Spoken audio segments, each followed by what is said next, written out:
Arsenal return to the streets of North London today after a record-breaking 12th FA Cup triumph thanks to a dominant display over Aston Villa at Wembley yesterday.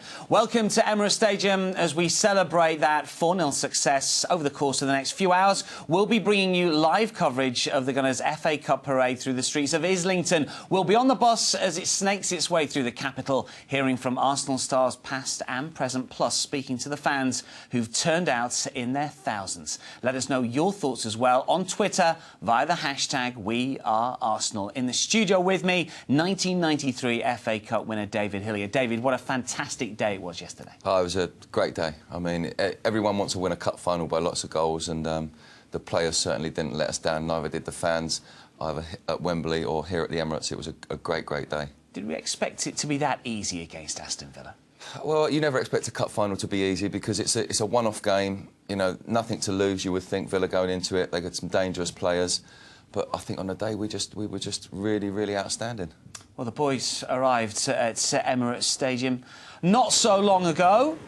The weather not conducive, very different, David, to what it was 12 months ago. That's for certain. It is, yeah. Bright sunshine last year, and you know, I think the crowds were out a slightly bit earlier, but nevertheless they'll be turning out today, and they'll be coming off probably a little bit weary from, you know, I know they like to go out and celebrate, and I think a lot of people think that the modern player doesn't go and do that, but after winning a cup final, I think that's totally acceptable, and there's Mertesacker there taking control straight away of the cup. And Jack's got the hat on that he had on yesterday on the Wembley pitch. 1 or 2 photos being taken as well. You know, we had 9 years without a trophy. We've had 2 on the spin now. We're getting used to this. It's nice to see. Yeah, and you know, there's some new faces in there, as we can see. Francis Coquelin, he didn't experience that last year, but he's sort of been a huge part of the teams in the second part of the season, and what a role he played in the final too.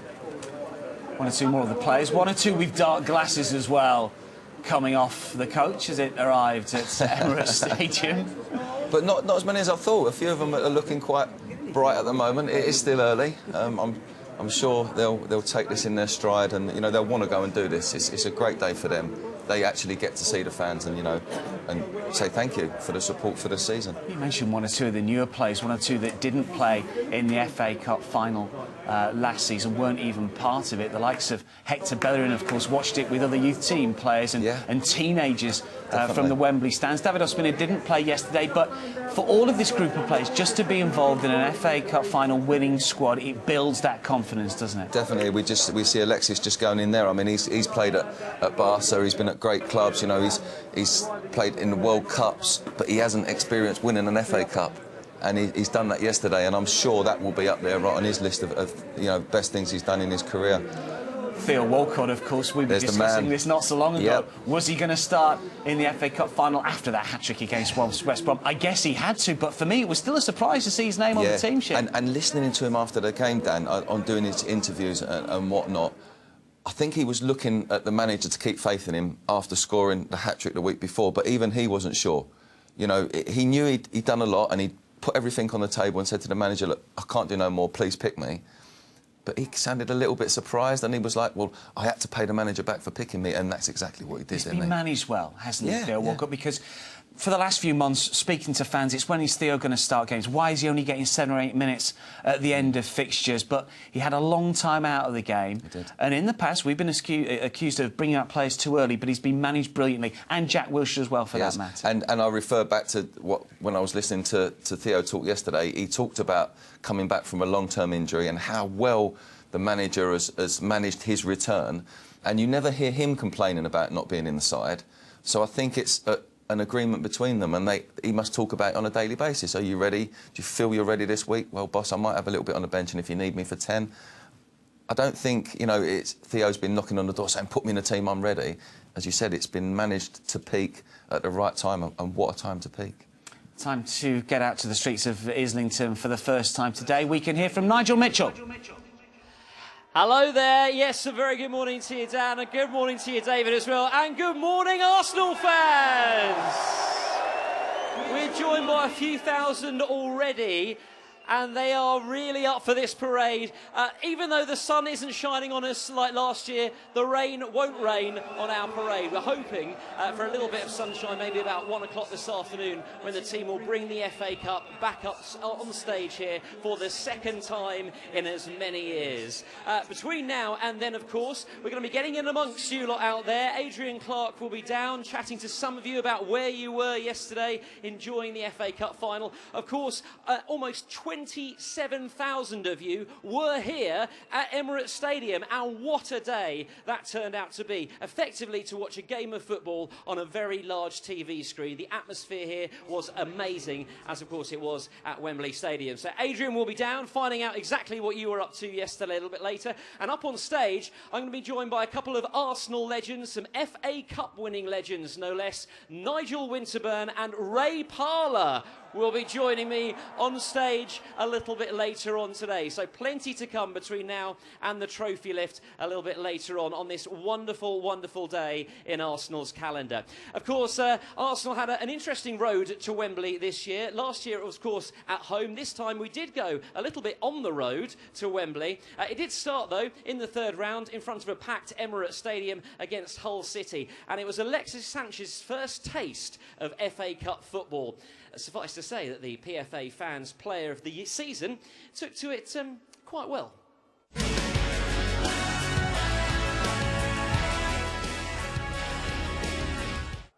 Corner though for the Gunners.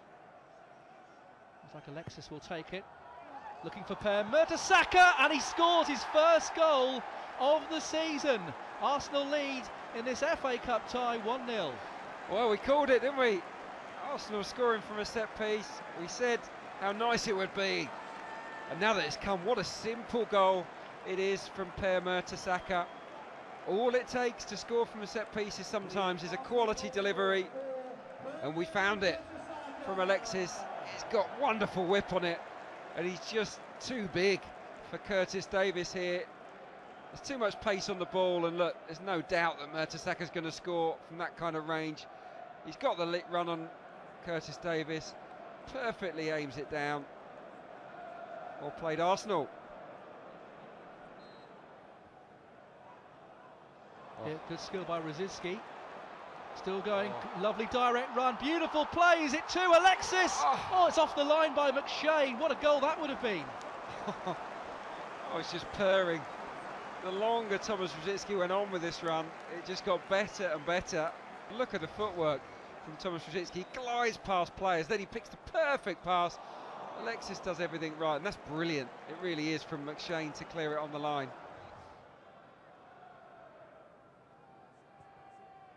Cazorla, bit of space. Alexis Sanchez, there we go.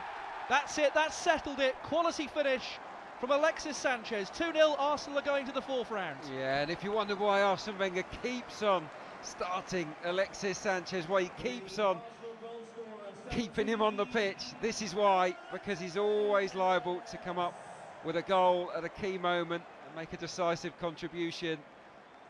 And Arsenal haven't been at their best in this second half, but when you've got a player of his calibre on the field, this is exactly what he's capable of.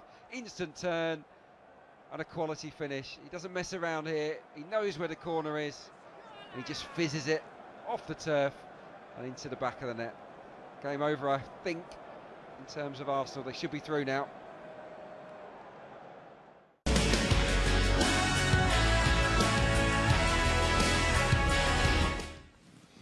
Great to look back at that third round success over Hull. You forget sometimes, don't you, David, the quality of Arsenal's performance. Great goals from Alexis. Oh yeah, I mean, his first taste of FA Cup football, he was unlucky not to get 2 or 3, as we could see, but he's featured all the way through this cup as well. He's been a big player in a lot of games, and him and another man, Santi Cazorla, have been perfect for us.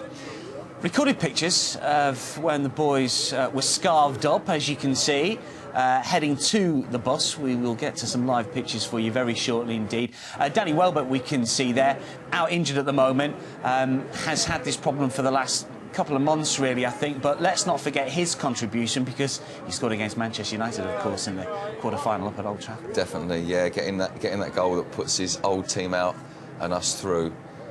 I think it's kind of settling for him. It's got to be a good. I think it'd be a good feeling. He's really made himself an Arsenal player. You know, he hasn't griped about being an ex-Manchester United player. You don't hear that now. He is Arsenal through and through. To get that goal and contribute, he's made a massive difference to this side as well. And as the manager, just getting on, making sure everybody's on the buses, checking their tickets.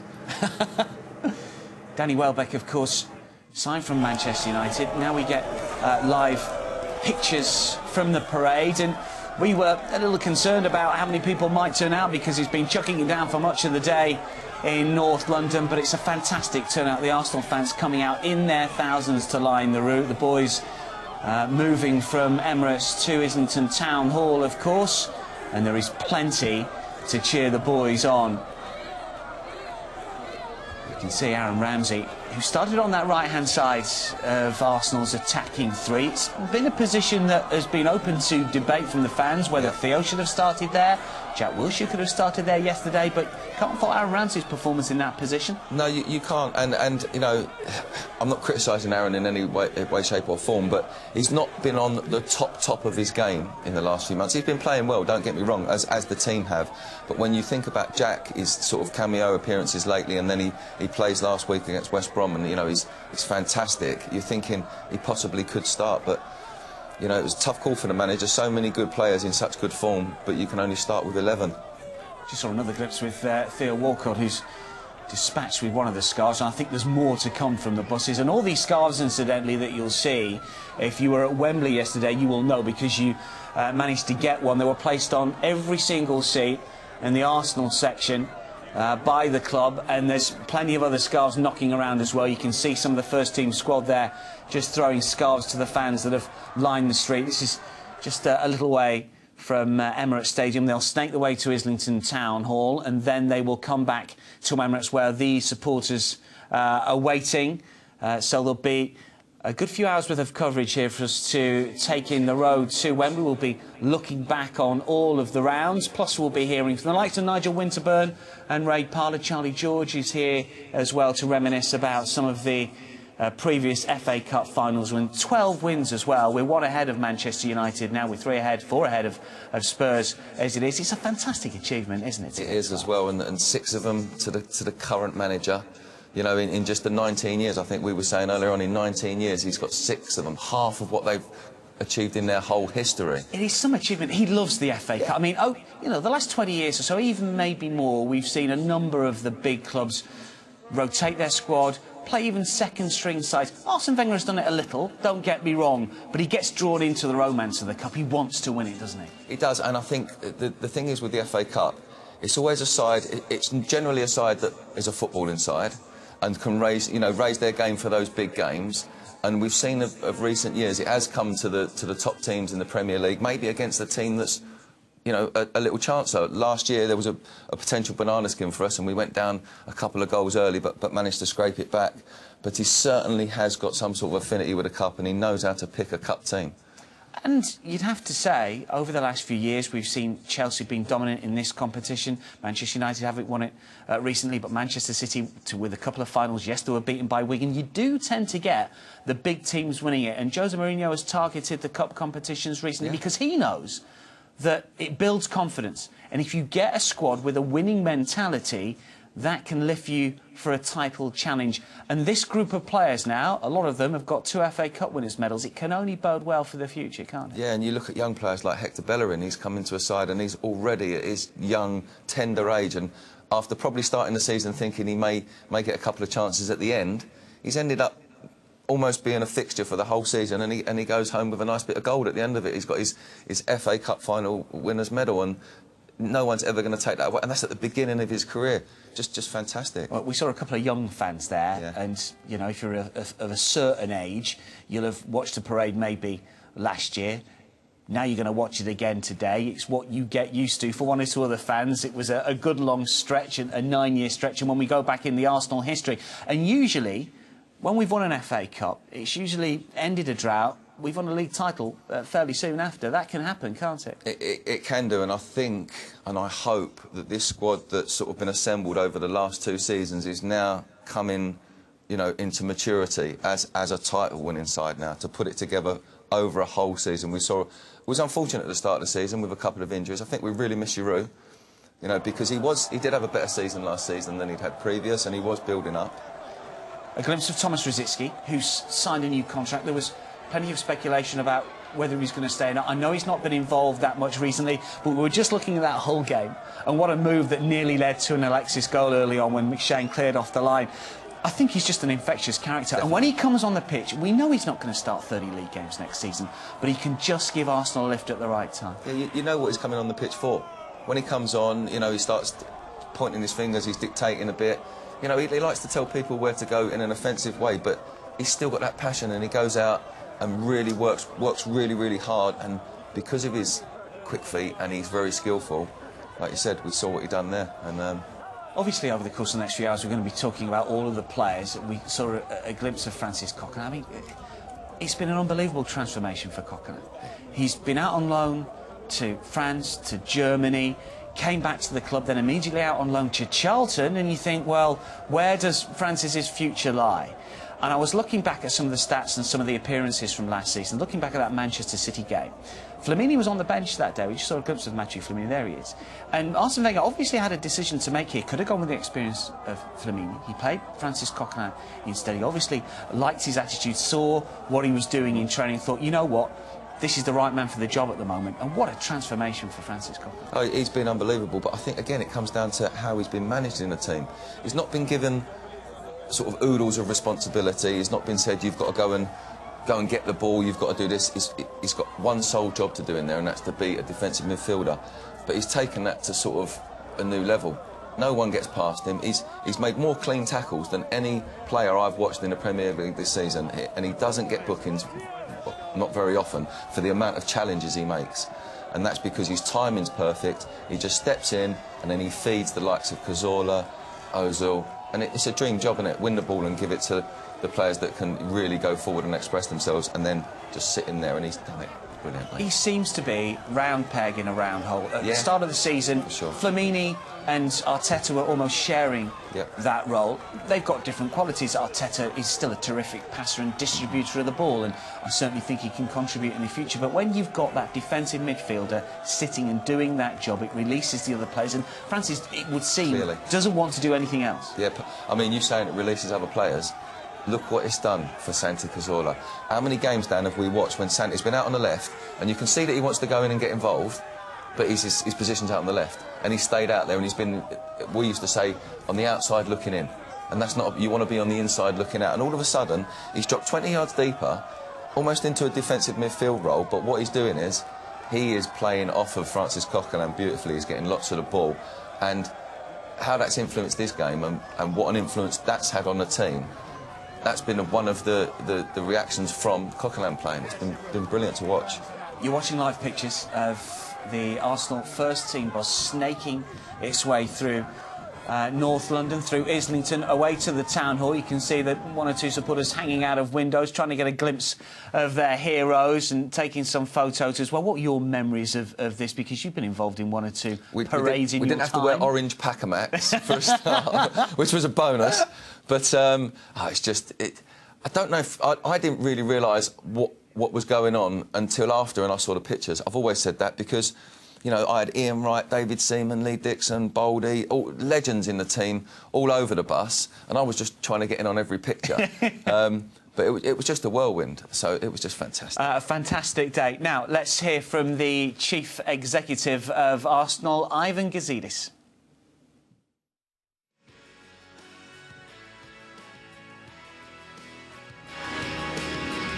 Ivan, it's the morning after the night before. Just tell us about a huge day for Arsenal Football Club. Fantastic day and a really fantastic performance. I thought the boys did incredibly well out there. They you know, from the first minute to the 90th minute, they showed the kind of character and quality that they have. And I thought our fans were magnificent. I mean, the support to see that bank of yellow really pushed us over the line. It was a brilliant, brilliant day.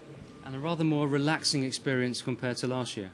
Yeah, it was very different from last year, actually, and, you know, not having to claw ourselves back into the game. But I always felt, that we needed to keep our focus. They have some very dangerous players. They've had a very good team. They had some good performances over the past few weeks, and we knew that we had to keep that focus, and I thought we did that magnificently. We saw it yesterday, we'll see it again at the parade today, a sense of the club coming together, the fans, the players, the staff. It's brilliant the way the club is coming together. We've had players along the way whose characters have been tested and questioned, and we look at a player who's had his leg broken into and is coming back and pushing back and becoming a world-class player. We look at a player who was told he couldn't play in Germany, and he comes back and he's putting in magnificent performances for Arsenal Football Club. We look at a player who's 19 years old and gone out to been asked to play in a Champions League match and has taken his chance with both hands. This team has enormous character, and I think great potential looking forward. There's a tremendous feeling that this is the beginning of something. This is a platform, and we're very excited about what we can do with this team. Thank you very much.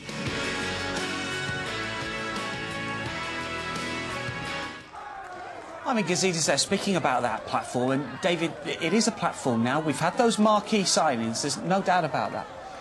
Yeah, I think, we've said it already, that the squad's looking like we've got the squad, we've got a couple of successes to build on now. That experience as well you get from success, you've had a taste of it.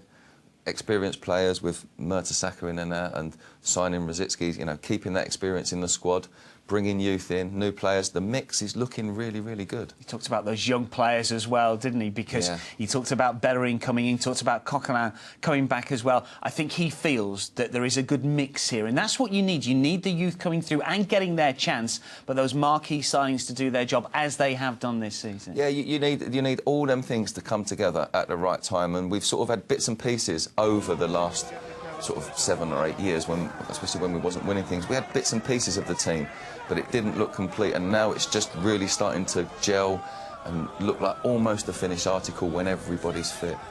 Well, we've heard from the man at the top. What about the people who really make this club tick? The supporters. Outside is our very own Adrian Clark.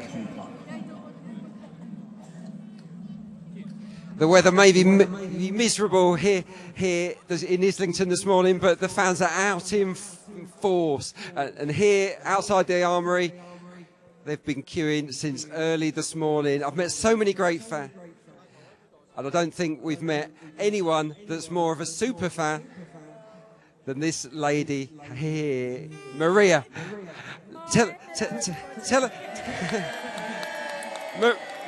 Maria, tell us how long you've been supporting the Gunners.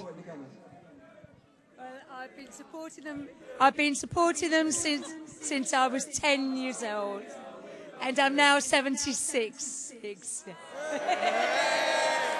And Maria, you go to every game, home and away, right? Yes, that's right.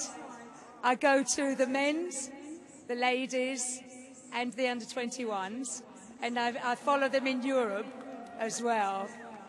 The furthest I've been to see them is in Japan, and that was 2 years ago. Absolutely incredible. I think that deserves a huge round of applause. And Maria, you are hoping to go on the tour this year? I'm keeping my fingers crossed about that, because it's a bit difficult at the moment, but I hope it will come. Yeah. Maria, what did you think about the game yesterday? Was it one of the best cup finals you've seen? Yes, I've seen a number of cup finals, and this is the loveliest. It's been really great. The whole team played brilliantly, and those people who thought they were supporting Villa, they were stupid.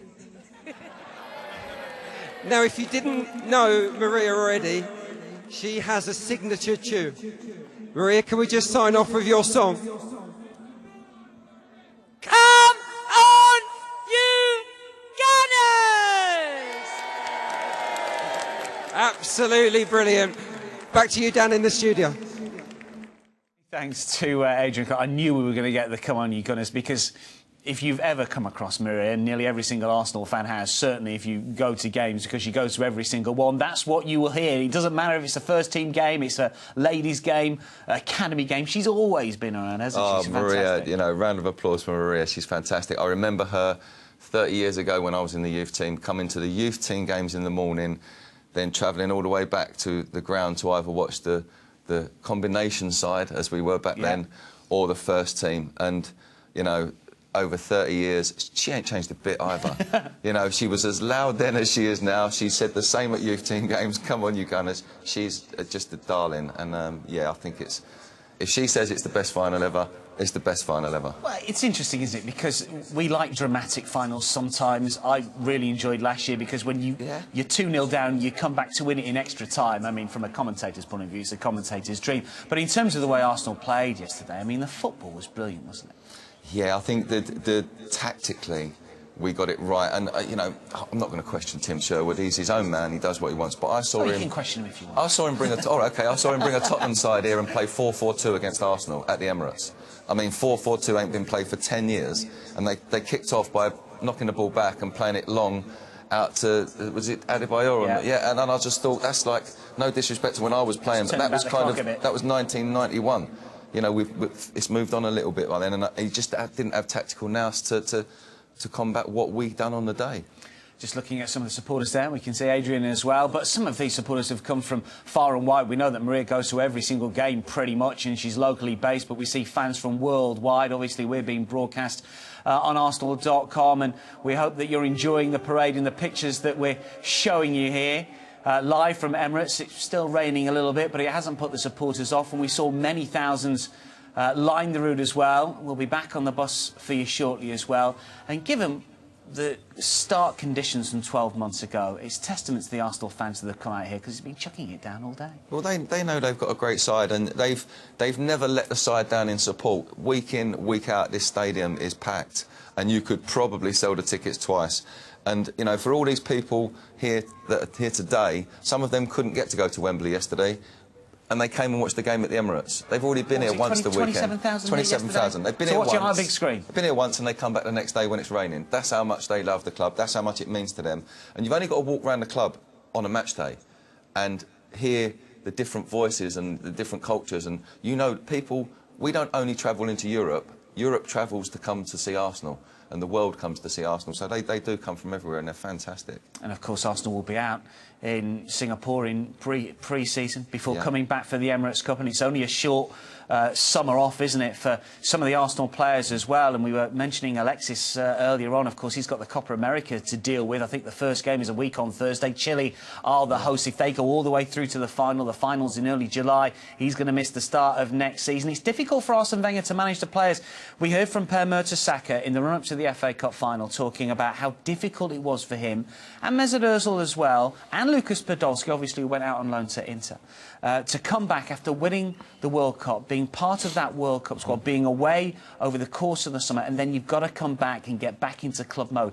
That's difficult, isn't it? There's no doubt. And we were handicapped, I think, at the start of the season. It's difficult for the players, but the manager has got to integrate them into a team that's up and running as well. So he's got to rest them and then bring them in at some stage at the right level of fitness, but also doesn't want to upset the team he's got. So it's, you know, it's a difficult thing when you're managing this. But, you know, I'm more worried about Maria getting her tickets to go to Singapore. It sounds like it's a long way, doesn't it? So she's only going to have a very short end of season, isn't she, before she's got to get herself off to Singapore. And we talk about fans coming from far and wide, but these are the local fans. Yeah. These are the fans who might not have been at Wembley yesterday, sometimes can't get tickets for the Emirates Stadium. You're saying it's a sellout every single time. It is, but they're hanging out the windows as the bus snakes its way to Islington Town Hall. And there's some brilliant support around here. And I know it's a global game these days, but Arsenal and the community always remember their local fans as well. Yeah, when we did the parade, there was one woman on the same sort of window, but with a bay window underneath, and she had actually put loads of sandwiches out and was handing them down to the people who were walking past, who were below her. And I was thinking, it's great, you know, what community spirit. She's handing out drinks out of her window to people, you know, she don't know, and just because it's Arsenal, it brings them together. A couple of Frenchmen we can see there. Mathieu Debuchy, who's had an injury-plagued season, unfortunately. Likewise, Olivier Giroud. I would have put money on Giroud starting yesterday, but he didn't. But let's not forget his contribution. He missed a huge chunk of the start of the season, injured up at Everton right in the last minute, unfortunately, after coming on as a sub and making a real impact. Yeah. But then when he came back into the side, he was brilliant at the start of the year, wasn't he? Goals dried up a little bit towards the end of the year. Maybe that was one of the reasons that Theo started as well yesterday.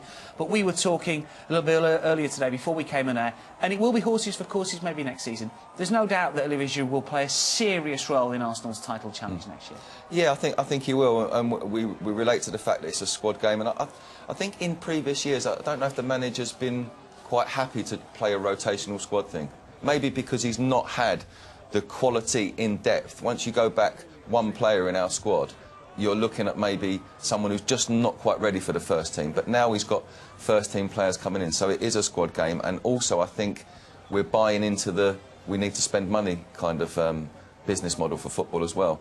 So we're doing all the right things to put a championship team, a winning side in place. It has changed recently. I've got the impression it's about elite players and those marquee signings. And maybe before, for a period, for whatever reason, Arsenal might not have been able to capture that type of player. But with Mesut Ozil coming one summer, Alexis coming the next, and every single side was after Alexis and Ozil for that matter. But we got them here. We've got that balance right. Just a word on Mathieu Debuchy as well that we saw a few moments ago. I know we're focusing on Jack Wilshere. I think he's been dreadfully unlucky today because he came in, he looked like an Arsenal player from the off, and then he had the injury, and unfortunately he's not really had the games to make any sort of impact towards the end of the season. What a battle it's going to be for that right-back spot next season, and he's going to have a part to play. And you've got to factor in that young man Hector Bellerin who's come in and now wearing the shirt. I wouldn't like to say who's first choice because I'm not 100% certain it's Bellerin. I'd like to say that. I'm not 100% certain. No, I'm not. I mean, Callum Chambers. I mean, he came in and started the season really well, and he's been finding it really difficult as well. There've been little injuries again, but like I say, it's a squad game, and they've got to accept that. They're all young players learning their trade, and I'm sure Arsene Wenger is such a good manager with his players, and they've got so much respect for him that, you know, they do the right things to work in his plan. Do you get the sense as well, if you are playing for a top team, a Champions League team, you are more patient and you're quite happy to wait for your chance? You're not going to start shouting from the rooftops that you want to go and play somewhere else because you want first-team football. If you're part of a winning squad, a squad that's involved in the Champions League and challenging for titles and getting cup winners' medals, you're going to be happy, maybe not to play in every single game because few players do. So would you suggest that if you are a Debuchy, you're going to be quite happy, maybe to be second choice, but you're still going to play 20 games this season? Yeah, I think that's exactly a case with the top teams. You never hear any Chelsea players, Manchester City players or Manchester United players bleating about not being in the side. All right, they know that it's a squad game, and I think that's exactly the same with ours. Epitomised maybe by Mathieu Flamini, who every single time he's come in, he's given his all. He was signed on a free transfer. He came in, he was a bit of a firefighter last year. We weren't sure what we were going to get. He looked a little bit off the pace initially, but he soon got back to the Premier League. And OK, he's lost his place over the course of the last few months because Francis Coquelin has been excellent. But again, you've not seen him bleating when he's come in. He's had to come in as a substitute, or he started the odd game. He's always given his all. But he's come back to Arsenal. And that's what players do. Even myself now, coming back doing this, I've come back to Arsenal. I could never complain. I love Arsenal. And he loves Arsenal. And even if he didn't get a game last season, just to come back and your job is working at Arsenal again, that makes him happy. And I'm sure he'd like to go on and do coaching and you know, continue his career with Arsenal, because people leave Arsenal. Arsenal doesn't leave you, they say, and it really doesn't.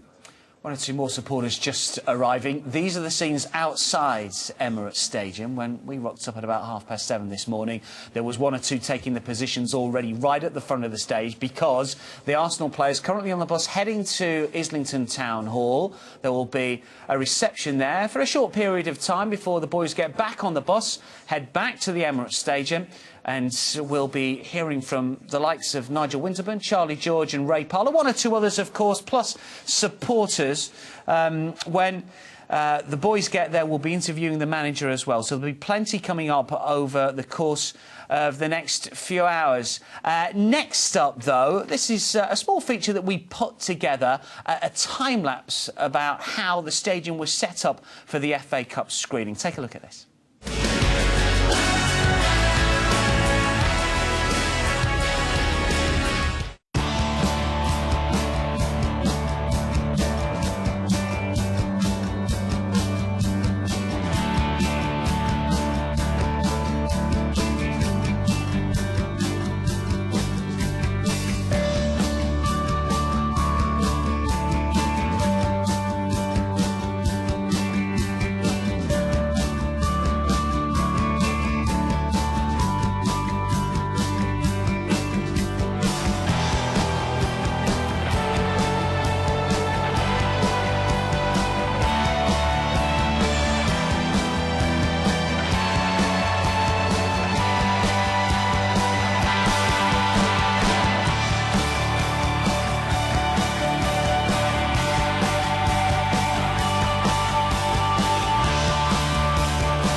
It all went over very quickly, didn't it? That was a time-lapse video of what happened yesterday at Emirates Stadium. Last year, 20,000 or so. Yesterday, 27,000. Amongst them, keeping the fans entertained, was our very own David Hill. It looked a great day yesterday. Oh, it was a fantastic day. I must have apologised for my over-exuberant celebrations of the Don't goals. apologise. But it was great. I couldn't resist. Have we got any pictures of this celebration? No, nowhere. There's no They're pictures. not on your Twitter feed? They're not Yes, on they my are. Twitter feed. Yes, I think someone's removed them. No, they're not. Damn, they Get might them be on back there. Then. on. Yeah, they're on there. Go and have a look. It was a great day.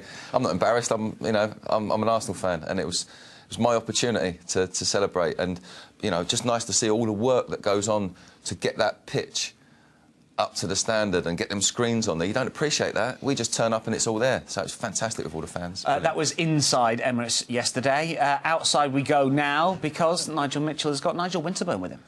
Yeah, thank you very much, Dan. Yeah, there is photo evidence of that, and it's on Arsenal.com, by the way, David Hillier. It's photo 9 of 11, if you want to check that out, on Arsenal.com at the screening yesterday. It was wonderful. As Dan said, 27,000 amazing Arsenal fans there yesterday. Thousands here today. Good morning. In great voice, to welcome an Arsenal legend onto the stage. Nigel Winterburn's here.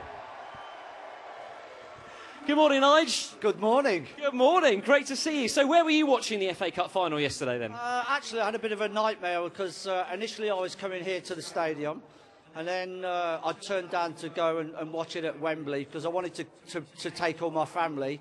I had to go up to Birmingham and do some work in the morning. So at the end, I ended up watching it at home with all my family. But I'm still smiling. I'm still happy as everybody else is. It was a great game, wasn't it? It was a fantastic match. And when you were watching it at home, did you just think from the word go, Arsenal, look, they're going to win this? Well, yeah, you've got to say it was an absolutely sensational performance by Arsenal. They've been playing well for so long since this, from Christmas, this period. But I think this was the best that I've seen this team play. And everybody says, oh, but Aston Villa was so poor. Well, Villa were poor because Arsenal made them poor. And it was the perfect performance. The only thing we really needed was in those early minutes, we wanted that goal early on. But the goal just before half-time was fantastic. And then straight after half-time, when it went to 2-0, I started to relax and smile and think, yeah, this is Arsenal's cup again this year. And what a goal that was, that one from Alexis. Well, listen, Theo Walcott's goal was a terrific goal as well. But Alexis Sanchez's goal, when you look at it from behind when he shoots, Shay Given sets himself and initially he's in line with the ball, but the time the ball gets to him, it's like 2 yards the other way. And because he'd set himself, he couldn't move. I mean, it was such a wondrous strike. It's great to see you here today. You've got happy memories of this competition, of course. Tell us about your favourite FA Cup moments down the years. A winner twice, of course.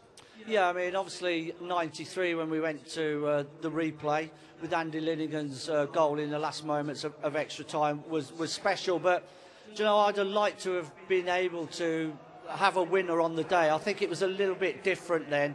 98, we went into the game against Newcastle when we did the double. Such strong favourites.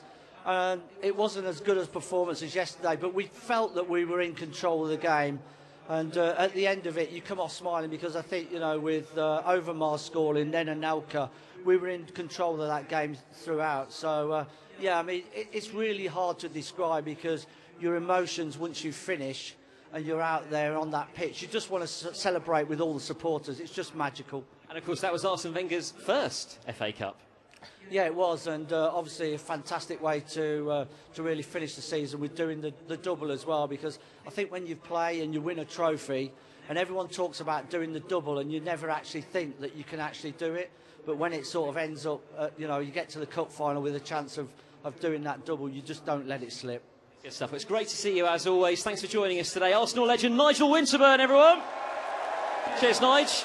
Nice one. Stay with us for just a second and we'll take a look a little more at the road to Wembley this year. Of course, the fourth round saw us travel down to the south coast for a visit to the seaside. And Arsene Wenger said in his press conference afterwards, if you love football, you love Thomas Rosicky. And this was the Thomas Rosicky show.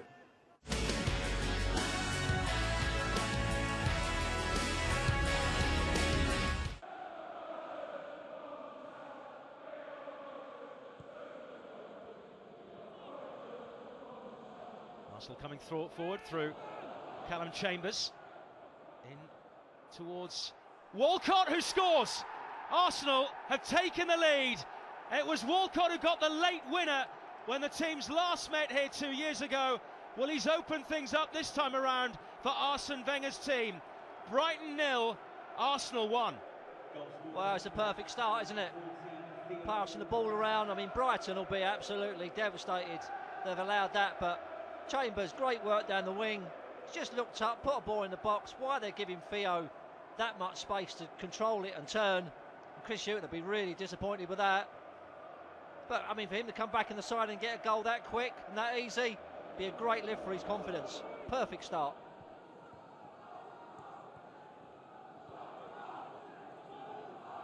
Zitsky through a gap. Oh, lovely ball. Özil, 2-0 to Arsenal. They found the gap and Mesut Özil has exploited it. Arsene Wenger's team 2 up within 24 minutes. Well, again, how easy was that? Just a patient build-up. Rosicky then gets the ball in so much space. Brighton players are going back, but they're just not picking up pressing. Rosicky could run along the line, look up. Özil just held his ground. Great little pass, great touch. You know, 2 lads that have been out of football for a long time have come back in. Bulldog with the cross. Calderon's in there. Good header from Monreal in the end as Rosicky swipes it up into the air.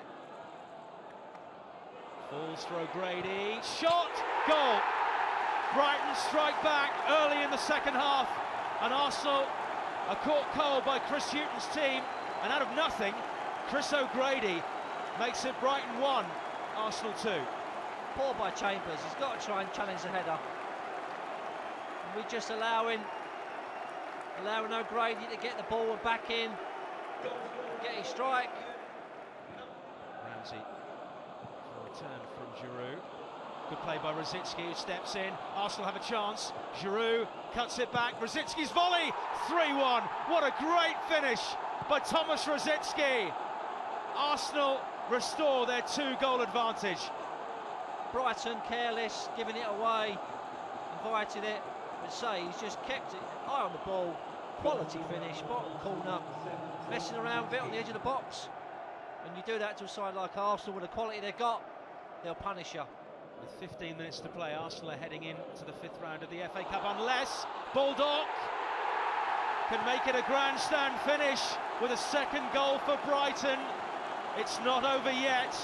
Brighton 2, Arsenal 3. Brighton have had like 2 attacks where they've hit the target and scored both goals, and you've got to wonder whether that's poor defending from us or just clinical from Brighton, but how they're still only a goal behind.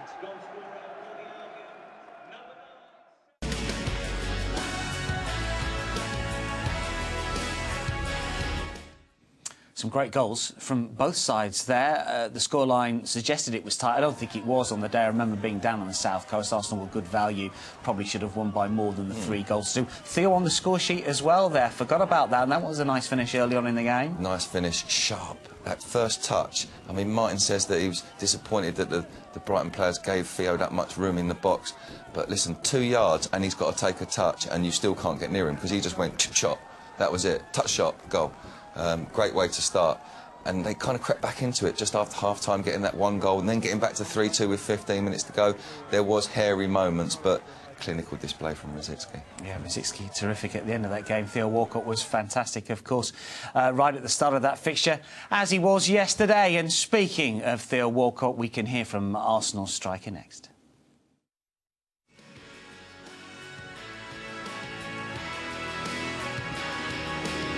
No, can't thank the fans enough. They made this happen. The players, everyone that has taken part in the FA Cup final, like I said yesterday, has contributed, and we just showed that it's been a great success this year. It's been a step up, and to finish 3rd and win the FA Cup consecutive years, it's a very truly best team, and so we want more and more of this. And when you pulled out of the Emirates Stadium into the streets and that wall of noise hit you, what was that like?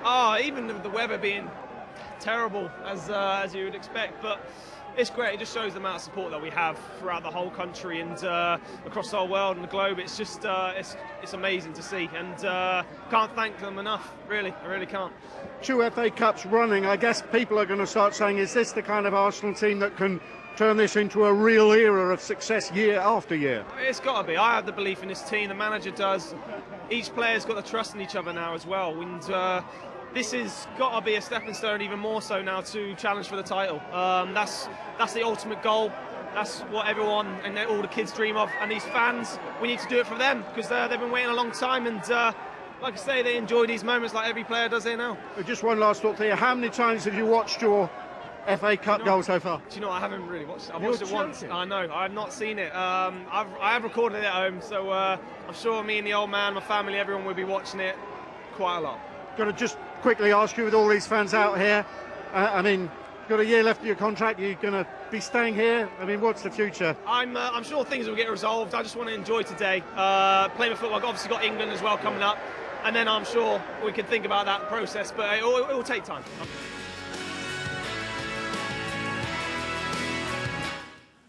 Just speaking of Theo's goal as well, left-footed, let's not forget. There wasn't that much to aim at. Alive inside the penalty area as well.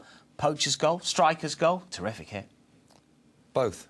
Poacher's and a striker's goal. And not only that, he ain't messing around with it now. He ain't trying to chop left, chop right, bring the ball down. That's just get a good strike, and if it goes on target, I've got a chance of scoring. And it found the gap. I don't know whether he meant it to slide down that little gap down, I've got to say, but it was a great strike. And for Theo, it's just such a lift at the end of the season after being, you know, having that horrific injury and coming back from that. It just shows you that you can come back to your best. People have, over the years, when he's talked about being a main striker, the obvious comparison is with Thierry Henry.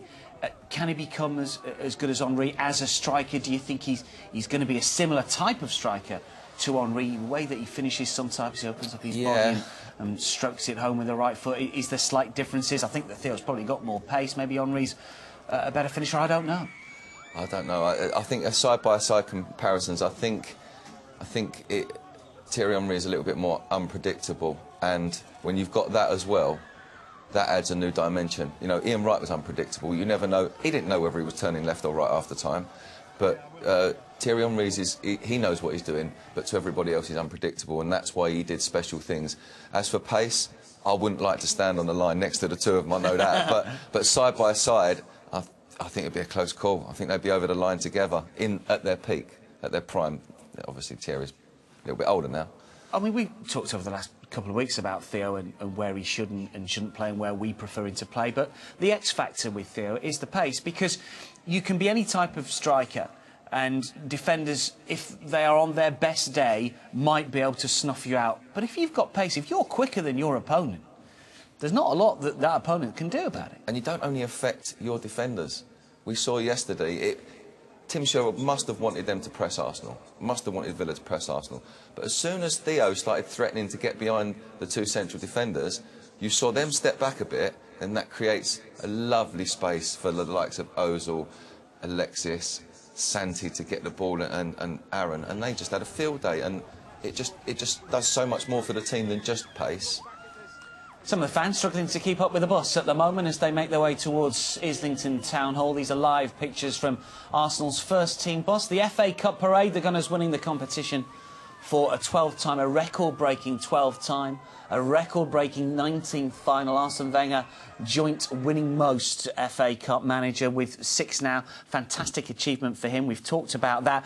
But we heard our colleagues from Sky there talking about potentially a new era with Arsenal, because you know, teams win the odd trophy in isolation. When you start to put back-to-back trophies together, you win the FA Cup twice, you pick up a Community Shield here and there, and you start to think, yeah, this squad can maybe pick up 1 or 2 more. I know we keep talking about the title. We can't be far away. The more you win, it can only be good for you. Oh, definitely, definitely. And we've alluded to the fact that we've got that sort of squad that can do that now. But other clubs have done it the other way round. They get a manager, he buys a team, they win something.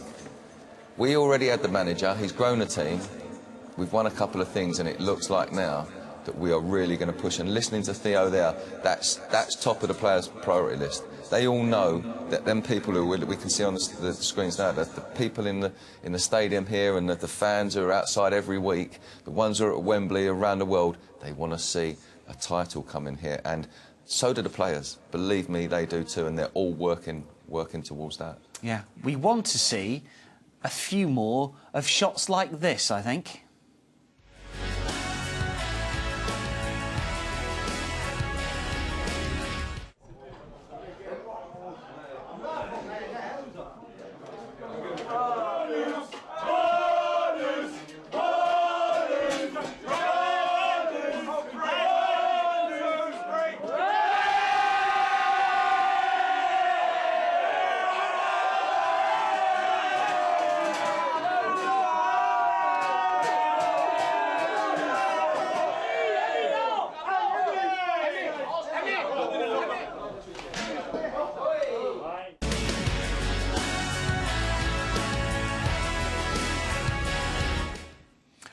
Celebrations inside the dressing room from yesterday. Yesterday we saw Robert Pires there as well joining in. The boys obviously happy. It is infectious. Once you win one thing, you win something else. It tends to be the case. And I think because we've had the likes of Mesut Ozil have come to the squad, Alexis Sanchez, they've been winners in their previous clubs. They demand it, don't they? Yeah. You know, we've had players that have been here for a few years and maybe got a little bit down about not winning something, but Ozil, Alexis, one or two others, Per Mertesacker, Olivier Giroud was a double winner, let's not forget, with Montpellier. Definitely. They're thinking, well, I've won something, I want to win something here as well. They signed for this club under the pretence that they're going to win things. They signed to win things with us.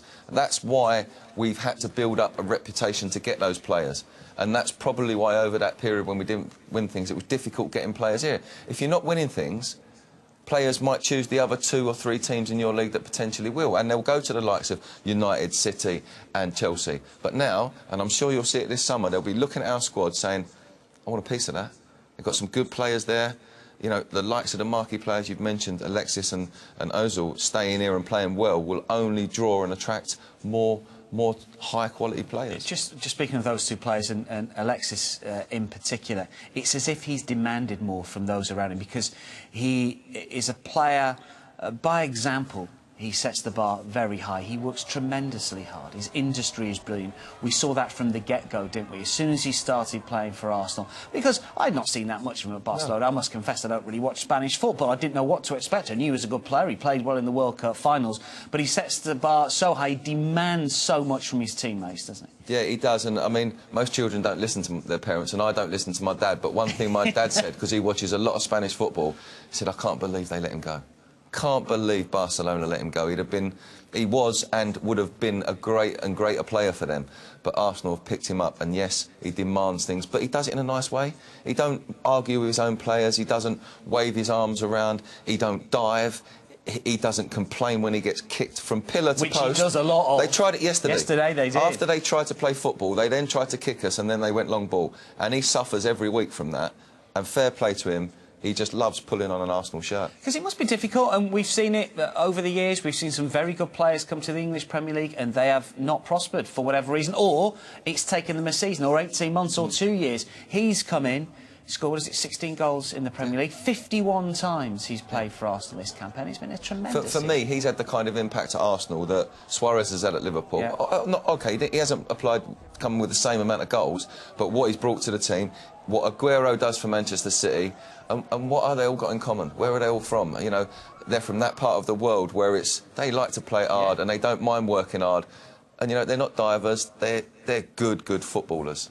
Sort of glimpse there of Kieran Gibbs with Per Mertesacker. Gibbs, who got back into the side momentarily, but I always thought that Nacho Monreal was probably going to start the cup final. It's been an intriguing battle between those two for the left-back position. Start of the season, Gibbs was the man. Nacho Monreal was forced into playing as centre-back for a number of games. When Laurent Koscielny was out, we had 1 or 2 iffy performances. Not necessarily Nacho's fault, but he's come back, established himself as that first-choice left-back under serious pressure from Kieran Gibbs. And for me, I won't mind which one played. There is a terrific battle between the two. For me, at the moment, Nacho gets the spot. Yeah, and I think that's right. And I think the only problem Arsene Wenger I can see having with Gibbs is he's just not come out of his shell yet. You seem to think that you've got that little bit more, and he hasn't produced it. But with Nacho, I think Arsene likes him because he gets that real high level of consistency, and we have seen him, especially after getting his goal. You know, he's actually scored in the team now. He's come out of himself. He's been much more involved in attacking play. But he battles a bit more maybe now. And yeah, maybe he's got the taste of it a little bit and the taste of success, and he wants to be part of it. Do you think that the way that Arsene Wenger likes his fullbacks as well has come into this? Because if you've got, say, Gibbs and Bellerin, they both love to get forward, both got a lot of pace, and Nacho Monreal maybe a more defensive left back. So does that mean we've got a bit more of a balance? One goes forward, one stays back. Is that the case? Yeah, maybe. I suppose it could work like that. We was always encouraged that when one's attacking anyway, the other one's going to tuck in because he's going to protect the central defender that's left back, or the two central defenders, and be the cover. So it should naturally go sort of. They should one forward, one back. But I don't know if I disagree with you a little bit there, Dan. I think you can disagree with me. That's allowed. I think Nacho's been more involved in an attacking play than I've ever seen him recently. You know, I see him up and around the 18-yard box and beyond quite often, and we did yesterday. But yesterday we obviously pushed Aston Villa right back. They didn't get a full back forward the whole game, and everyone was going to rave in about Grealish, but he didn't really get forward either. No, he had a poor game yesterday. That was mainly because of the way that Arsenal played. One player not involved yesterday in terms of on the pitch, but of course we did see him raise the trophy. That's our club captain, Mikel Arteta, and we can hear from him next.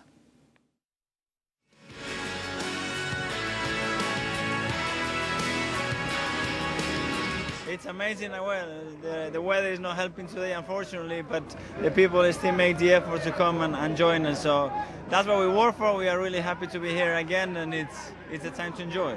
What a lovely habit to be getting into. Each year you finish the season with an open-top bus parade and showing off silverware. It took some time to get going, but I think now we have created some momentum. So hopefully we have many more to come. And it was a really nice gesture to allow you to go up with Per Mertesacker to lift the FA Cup yesterday. I mean, how pleased were you that was done? He's a gentleman. I thought it was his time and his momentum to go and lift it, but he asked me to go upstairs, and I'm grateful. It was a really nice pleasure for him.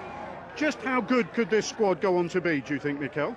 I think with bigger aims, and I think we have the quality and everything needed to go bigger and bigger, and hopefully we can do that in the next few seasons. And for you, your Arsenal future, how do you see it? We will talk about the next week or so, and we get it sorted. Listen, you've done so well over the years at Arsenal that you deserve to have these kind of days, don't you? Because you had to wait a long time, and now to get two in a row seems right somehow. And more than us, I think those people, they've been supporting us through difficult times, and now it's time to enjoy. So they have to take those momentums and really enjoy, because they deserve it. And I mean, it stays in the record books, that winning margin, the biggest in more than 20 years. It's unbelievable, and yesterday we made history winning the FA Cup more than any other English club. So we are there, we're getting there.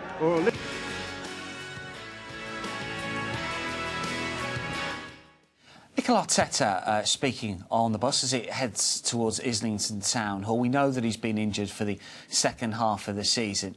At the start of the campaign, he was very much involved, and although he's not the player he was at Everton, or even when he first came to Arsenal, I still think he's got plenty to offer Arsenal, because his experience and working with those younger teams and what he does in training can be invaluable, can't it? I think so. And just listening to him there, he's a mature guy. He's mature. He's aware of what he's achieved at Arsenal and what Arsenal have done for him.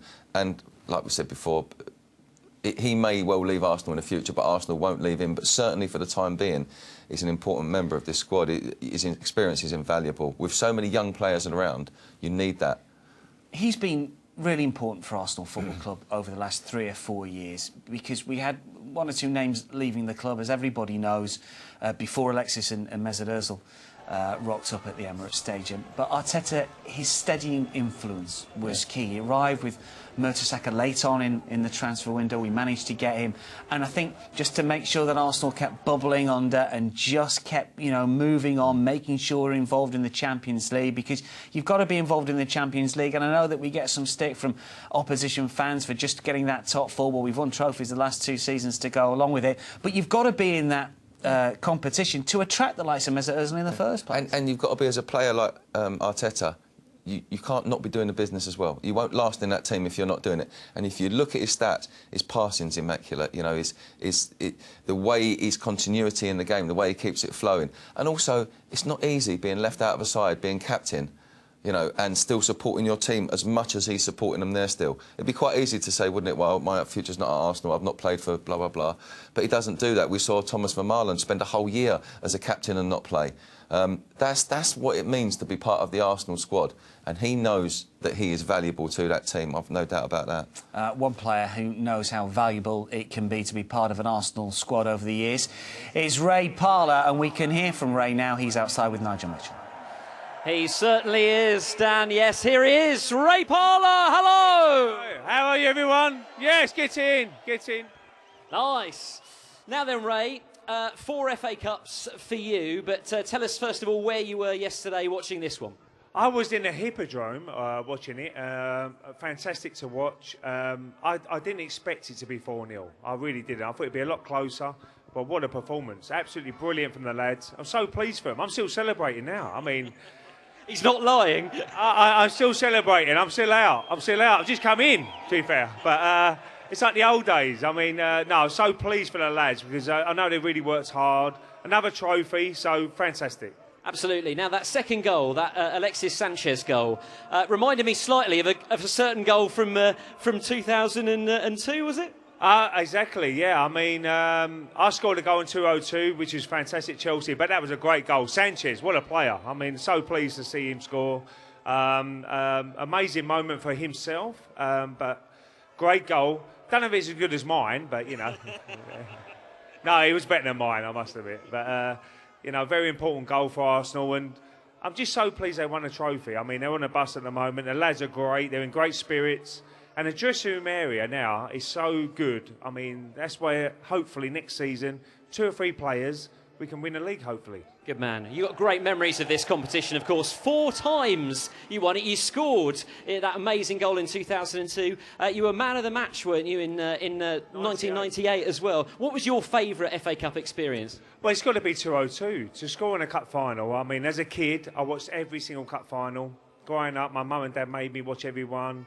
But to score in a cup final was an amazing moment for myself. So that was my best moment. 98 was a great cup as well. I really enjoyed it. So, you know, FA Cup for me is a really important trophy, and I'm really pleased they won it yesterday. I was so delighted. I thought it'd be a lot closer, but brilliant performance. Good stuff. Well, thank you for seeing us. We'll let you get back to your party now. And the best way to get back to a party is to ask... Can I sing a song? Can you sing a song? Yes. Ask the question. In 2004, I sung about Tottenham. I'm not allowed to do it now. I can't believe it. So, she wore.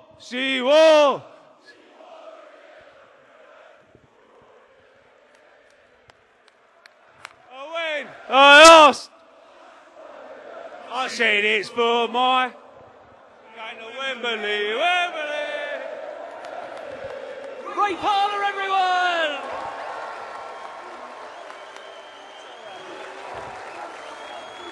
Thank you, Ray. The party continues. Right, let's have a look back at Arsenal's road to Wembley this year. The 5th round saw us at home against Middlesbrough, and it featured the ultimate team goal.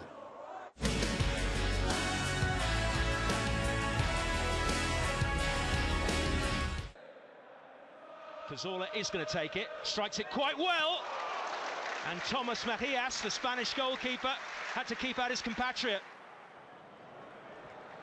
Laid off, Cazorla, heavy touch initially, keeps it alive. Giroud, Welbeck, spare man in the middle is Cazorla.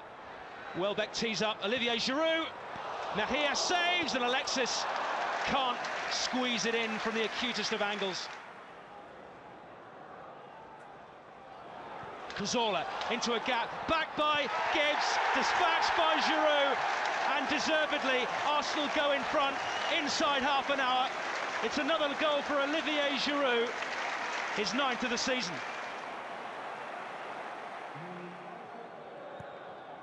Giroud! Oh yes!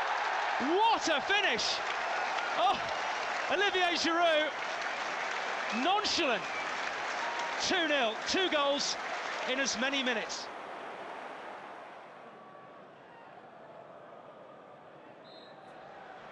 Drifted in by Cazorla, flicked towards the back post, and brilliantly saved by Thomas Mejías.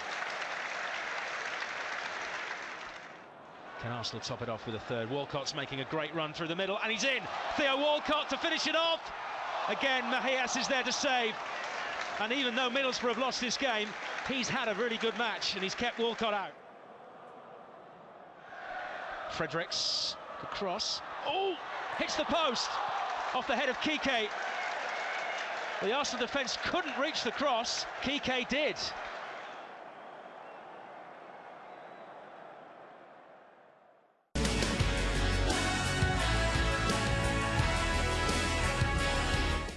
That was Arsenal's success over Middlesbrough. Middlesbrough at that stage were flying high at the top of the Championship. They just missed out on promotion, of course, beaten by Norwich in the playoff final. I expected a little bit more from them, I must admit, but just looking back at that Giroud finish, completely forgotten about that. You forget some of the great goals that Arsenal have scored on their road to Wembley, and Giroud proving once again, not that he needs to really, that he's not just a bulldozer, a player who plays back to goal. He's got a great touch as well.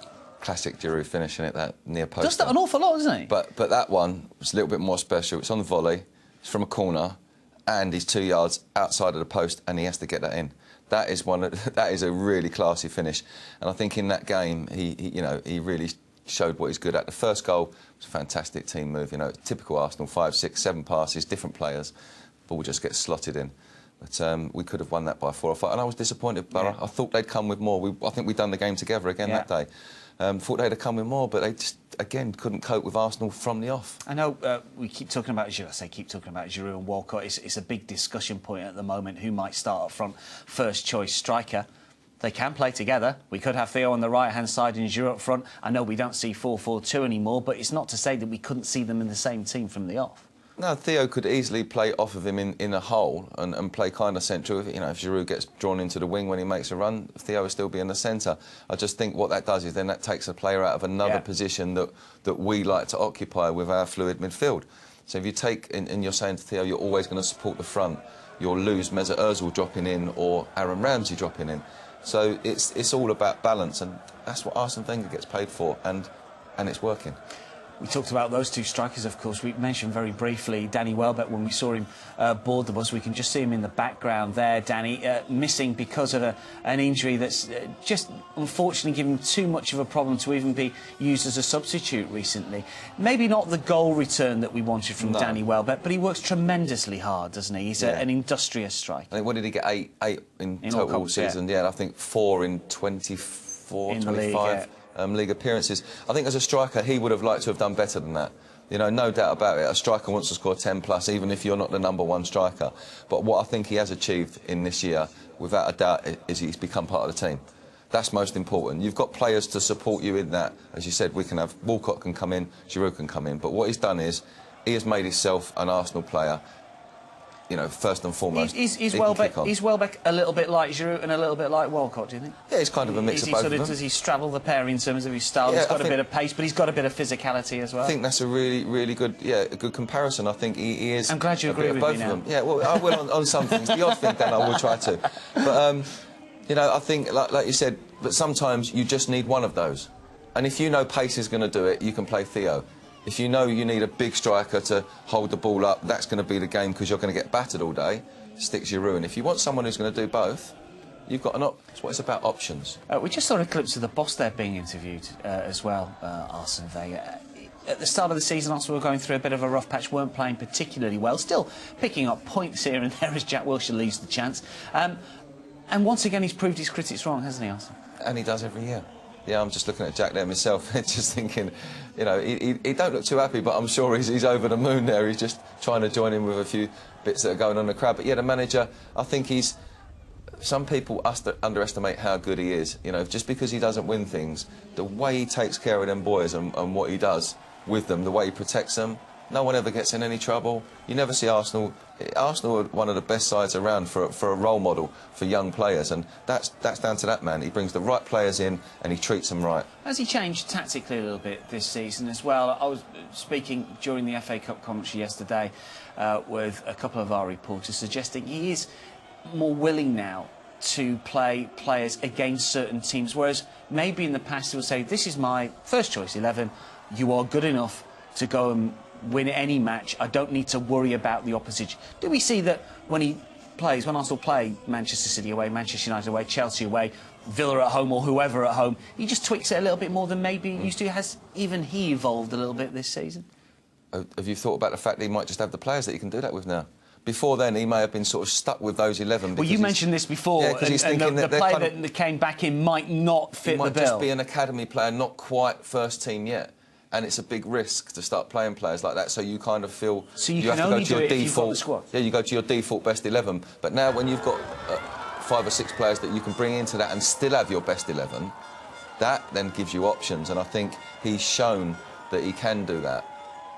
And it's definitely benefited the team. Oh, we just saw a lot of fans there charge down the street. They realised that the bus was coming. I think they might have missed it. Well, hopefully they will get another chance as it winds its way back from Islington Town Hall. The bus at the moment heading there. There'll be a short reception before the boys come back to the Emirates Stadium. There will be a trophy lift just outside as well, and we'll be speaking to the manager, 1 or 2 more players over the course of the afternoon. It is a fantastic day. The weather is not like it was 12 months ago, but 2 cup wins on the spin, and I think it may well have stopped raining, but the crowd is getting heavier, it's getting bigger. You mentioned it before last season. You get a good few thousand, you get a good few hundred here at about 7 in the morning getting their positions, but as the afternoon wears on, what are we, just past midday now UK time, you can see it getting busier and busier, and they don't mind even if they're right at the back, because the way the Emirates is set up, they will have a good view of those of their heroes when they return to the Emirates Stadium, and they are still coming in their thousands here to this particular part of North London. It's a perfect little assembly point there, around by the armoury there. They've got a decent view. How about that? Fantastic, and I bet they got a pint, and it looks like they've got a barbie they've got a barbie going as well. Barbie, a Doesn't pint, matter about and the weather. Oh, fantastic. That's ideal, isn't it? Yeah, and obviously last year, and as you say, because they're in 2 locations, it's difficult to sort of really gauge how many people are there, but they want to see the trophy lifted at the Town Hall. Of course you do, because now, at the moment, North London's red. I didn't know if you knew that. The whole of North London, including like all down Seven Sisters Way and all over there. It's all red. And but players want to see the trophy lifted at the Emirates as well. The supporters want to see the players lift the trophy at the Emirates. And last year it was great because they all sung songs as well, which you don't do at the Town Hall, so you can be relaxed. You're a little bit more reserved at the Town Hall. Of course you are. You've got posh people around, haven't you? You've got to be posh with posh people. I'm sure Ray weren't, though. Ray's the same here and there. Yeah, Ray seems to be enjoying himself. Ray's relaxed, I'd say. Yeah, he's relaxed. He's having a good morning. Yeah, don't worry about that. Nice to hear from Ray and his memories as well. These supporters, some of them have been here for, I'd suggest, around about 4.5, 5 hours. There you can see the shirt. FA Cup winners 2015, following up from 2014, 12 cup successes, 19 FA Cup final appearances, the winning most club in FA Cup history, the grand old trophy lifted aloft once again by someone from Arsenal. We saw Per Mertesacker and Mikel Arteta. I thought it was a nice touch. We heard from Arteta before. It was nice, and you mentioned it as well, that some players might shy away from it, not been involved, but the fact that the pair of them went up and lifted the trophy together. I tell you what, as well, on that point, we saw last year, I think, they gave it to Vermaelen as well to lift. Yeah, which was great. But what we didn't see was Vermaelen say how much he appreciated being given the trophy by his players. And we saw Mikel Arteta there understand that Mertesacker had led the team for most of the season, you know, the latter part of the season, the crunch part, if you like. And he said that I sort of appreciate that he had all the momentum, yet he still respects me enough to give me the trophy. And that's a team. That is a team, and that must be hard for Mertesacker because he wants to be captain of Arsenal. You can see it. He wants the BFG wants to run the club, doesn't he? He loves it, and I'm sure we'll see him when he gets on the podium later. I'm looking forward to one of his songs. Per Mertesacker, of course, came back from the World Cup, was thrust into action. You got the sense a little bit too soon. We were struggling at the time. Callum Chambers, of course, came in. We've not spoken about Callum, which we will do in a second. We haven't spoken about Laurent Koscielny as well. Let's not forget that Lauren unfortunately missed that autumn period where we saw Callum Chambers play centre-half. We saw Nacho Monreal play centre-half as well. And I know we do this every single year, and I'm as guilty as everyone. In fact, I'm severely guilty of this. If Laurent Koscielny had played, had been fit all season long, would we have got that little bit closer to Chelsea, do you think? Because when you think about Arsenal's centre-halves, Per Mertesacker, great experience, fantastic performer. For me, my favourite centre-half, and for me, Arsenal's best centre-half is Laurent Koscielny. Yeah, he's got pace, and he's developed and matured into the perfect centre-half for Arsenal. And he did, what he did was, he played off of Mertesacker well as well. They had a good balance between them. And when you're sticking Nacho in, obviously it was creating a worry, and Callum, because they're not out-and-out centre-halves, and they hadn't had that year and a half of experience in the side. They hadn't built up a rapport. And yeah, I'll take the point that we probably did miss him defensively, but I think that initial period in the season when we weren't really scoring either, weren't really doing it up front, and we was looking to Alexis every week, weren't we? We were saying, who's going to score? Well, I think it's Alexis. No one was mentioning, obviously Giroud got injured, but no one was mentioning other players, and the pressure was really on. And I think the key thing was scoring goals then. We had a good back end to the season, yeah, but we fell away beginning of April. The last 3 games, we could have had better results. And that would have boosted us up the league as well. So, although we finished 12 points behind, I think we was really probably a 3-point behind team this season, but didn't achieve that. Yeah, if I'm totally honest. I think that's achievable next year, and with one extra player, we might get them extra 3 points that take us there. I think you're dead right. There were 1 or 2 key points over the course of the season that you can identify why Arsenal were just off the pace with Chelsea. Speaking of key points in the FA Cup run, we got beyond Hull and Brighton and Middlesbrough, but the ante was upped considerably when Arsenal were paired to play Manchester United. This is what happened at Old Trafford.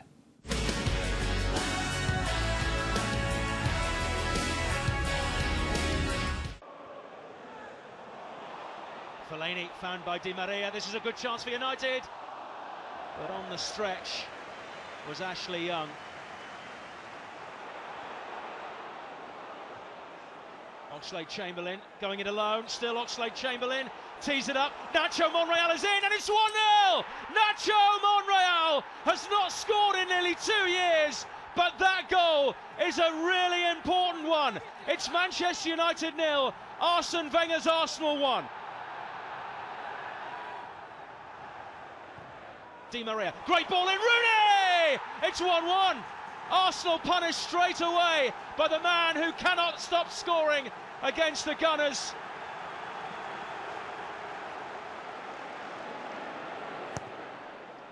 That's a great ball forward, Di Maria onside to Chesney, struggling, makes the save though. Mistake by Smalling, Cazorla, Welbeck to the left though. Here's Alexis. Oh, and that just pitched up really kindly for David De Gea. Or mistake here by Manchester United. Welbeck is in to score against his former club. And what a way to make your return to Old Trafford.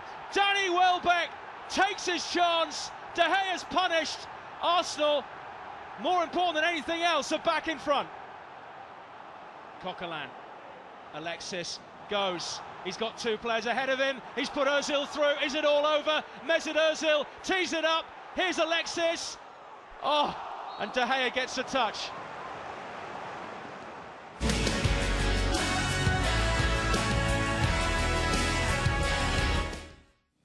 It was a big ask against Manchester United at Old Trafford, but Arsenal came through with flying colours, thoroughly deserved the win. Yes, got a little bit lucky with the winner, I guess, because Jones and Valencia with a bit of a mix-up, but Danny Welbeck taking the winner superbly well. And prior to that, Nacho Monreal with a great finish in front of the Stratford. Lovely finish. I'm saying of all games for him to pop up in the box, you know, we've seen him get forward a lot more, as we was just talking about it. We've seen him get forward into these areas, and then for it to end in a goal. Perfect. Fantastic result up at Old Trafford. Arsenal, of course, through after that particular success. We're here, of course, on parade day. Outside Emirates for us is our very own Adrian Clark. Everybody is getting very excited about welcoming the team back here at Emirates Stadium. It's just a few minutes away now. And with me are 3 fans that have travelled an awful long way to be here today. Abdul, tell us where you come from. My name is Abdul and I come from all the way Africa, Somalia. Abdul has come all the way from Somalia. How long did it take you? 14 hours flight, and it's the best moment of my life. I am very happy. The best moment of Abdul's life. That's tremendous. Wing is with me. He's come from Macau.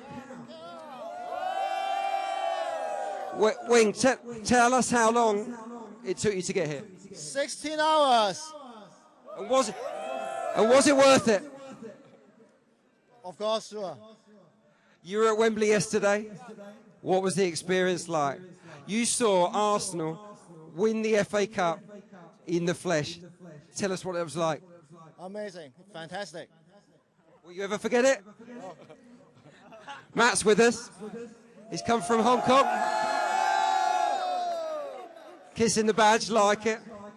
On your shirt here, it says, Arsene we trust, or in Arsene we trust. What do you think about the manager? How happy are you that he is the Gunners' boss? Yeah, he's fantastic. He played beautiful football. Yes. Especially yesterday. What was the performance like at Wembley? Sorry. What was the performance like at Wembley? Amazing, yeah. Abdul, who is the man of the match for you? Definitely Alexis Sanchez. We can't disagree with that, can we? Alexis, of course, scored both goals against Reading in the semi-final. Let's take a look at the highlights now.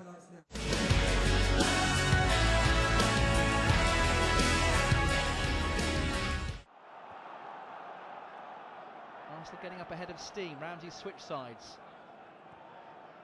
Back to Gibbs.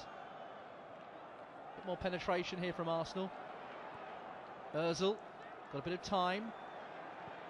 Just lofts it up, good ball. Alexis Sanchez! And Arsenal have the breakthrough. It's that man, Alexis Sanchez, who scores his third goal in what's been a difficult couple of months for him. But I tell you what, he's class.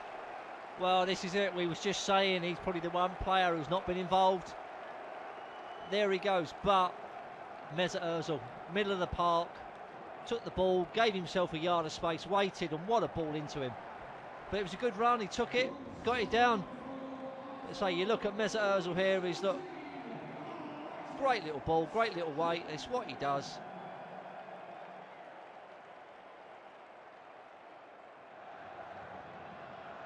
Pogrebniak, he found room for the cross, and it's in! Reading have equalised, or have they? Yes, they have. It's been given, and McCleary has scored. Hopeful cross to the back post. He's done excellent, really, to get it back in there. Really shouldn't be scoring from there. Chesney maybe got over a little bit too quick, but fair play to Reading. They've got themselves in there. Arsenal have to go forwards. Ozil. Alexis Sanchez coming into the penalty area, finds room for the shot, it's spilled and it's in!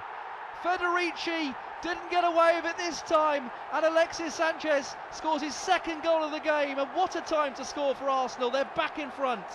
Well, that's priceless. We just said his luck might be running out. He's had a good game. Got away with the last shot, but that one slipped through his fingers.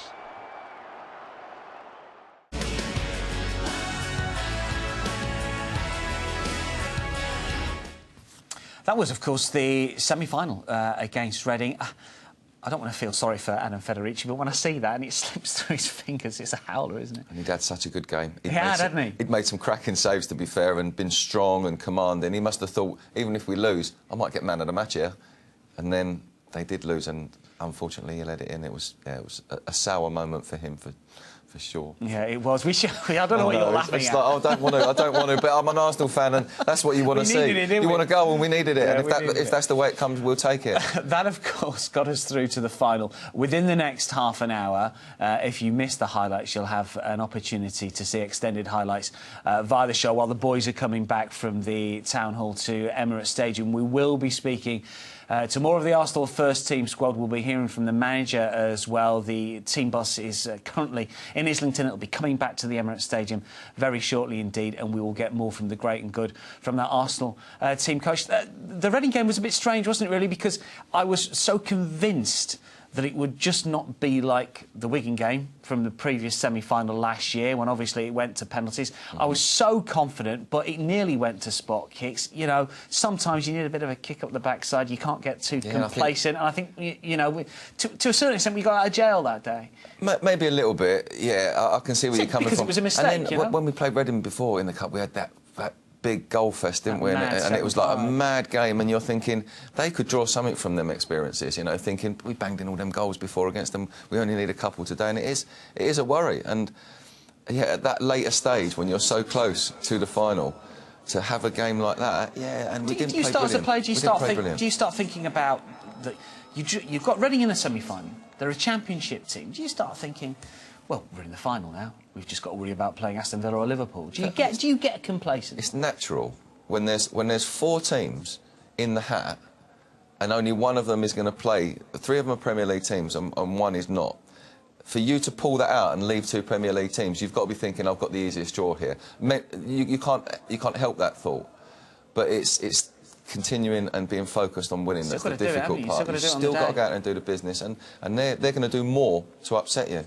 1 or 2 umbrellas are up. It looks like the rain has stayed off at the moment. It was chucking it down earlier today, but the fans are coming to Emirates Stadium to see their heroes lift the FA Cup for the 12th time, a record, of course, winning this grand old trophy when we arrived at around about 7:30.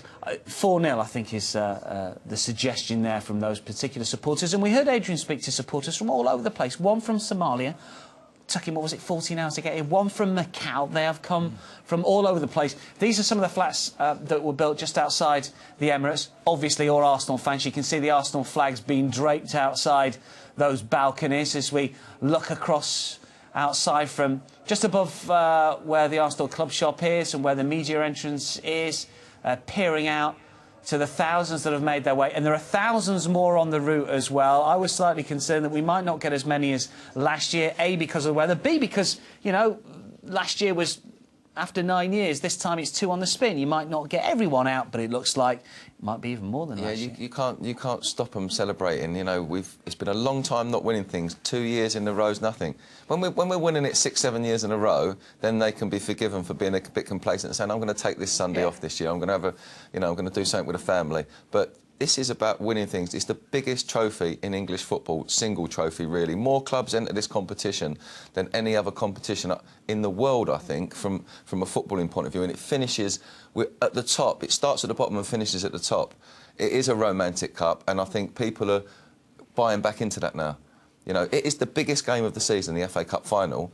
Although the Premier League is the biggest trophy to take back and, you know, brings you all the money and everything, this one has still got the romance, and people come from everywhere to see it. You'll always get them in. Well, one player who I would imagine started the day yesterday when he knew of the starting 11 on a little bit of a downer, but finished on a high because he scored the 4th goal is Olivier Giroud, and we can hear from the French striker next.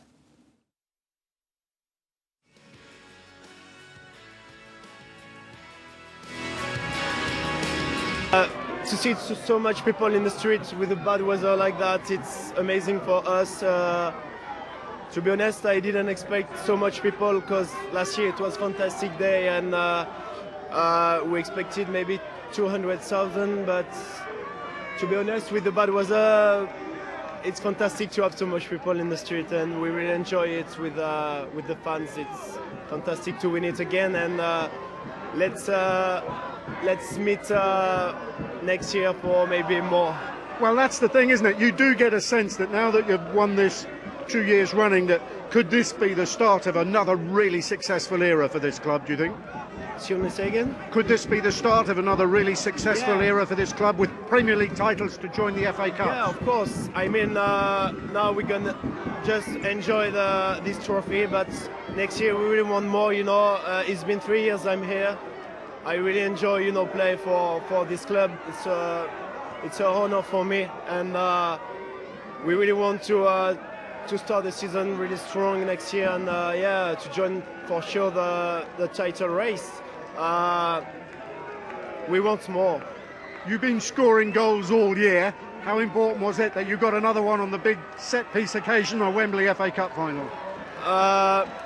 Yeah, last time I scored was against City for the Community Shield. It's another trophy, and I was really pleased to score. But the most important, you know, it was the team performance. I mean, we played really well from the start till the end, and yeah, I'm really proud of what we have done. You know, what we achieved this year. The third place is really nice for us, and it's been a long time we didn't finish third, so with this FA Cup it's even more, you know, fantastic for us. Did it help that you'd won it last year? The players that were all part of that knew exactly what to expect and to do on the big occasion?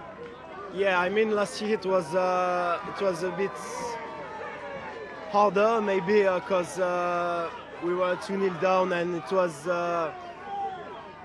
a good comeback from us, but this year we didn't do the same mistakes. We were really strong from, you know, the back. We were solid defensively, and after we created always chances at front. And even if we didn't score early in the game, we keep the shape of our game. You know, always play our way. You know, with our qualities, and finally we scored 4 goals, and it was an amazing performance and fantastic day, you know.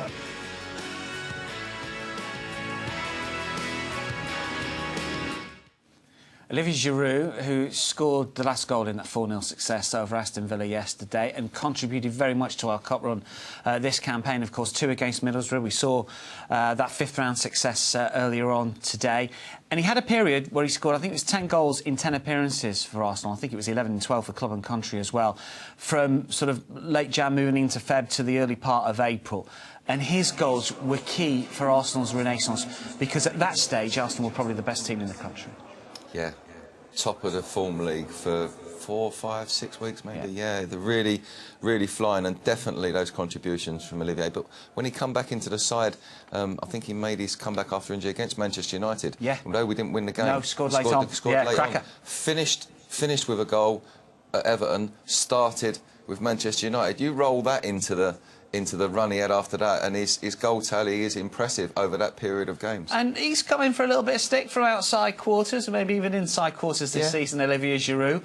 But what you can say, and you've just alluded to it there, if you score against Manchester United, Manchester City, against Liverpool, this is a player who can score in the big occasion. Yeah, Everton, and then come on in the last minute, score a cup final, and lose David Illia his little tickle that he was going to get. You know, he can do that. I thought you weren't going to mention it. I weren't going to mention it, but I don't mind, because at the end of the day, I didn't walk home with a win from Paddy Power. What I did was walk home with a cup for Arsenal. So I suppose there is some compensation in that. We should suggest to you and tell you that David predicted and indeed punted a 3-0 win yesterday, and it turned out to be 4-0. So 1 or 2. The worst thing was I wasn't aware that Giroud's goal had gone in, because there was a little pitch invasion at the Emirates. Yeah, they came onto the pitch, so we had to move towards the screens, and it all went pear-shaped. But the main thing is that Olivier Giroud, another goal, and he is a great forward for Arsenal. What I've liked about Olivier Giroud in his Arsenal career, when Robin van Persie left, there was all talk of which strikers were going to come in. Olivier Giroud came in, and then over the course of his Arsenal career, there's always been newspaper speculation about which players, which strikers were going to come in for Arsenal. And what he's always done is risen to the challenge. I remember pre-season a few years ago, he just scored goal after goal after goal and started the season well. When there's been speculation about players coming in January of this year, he's been fantastic.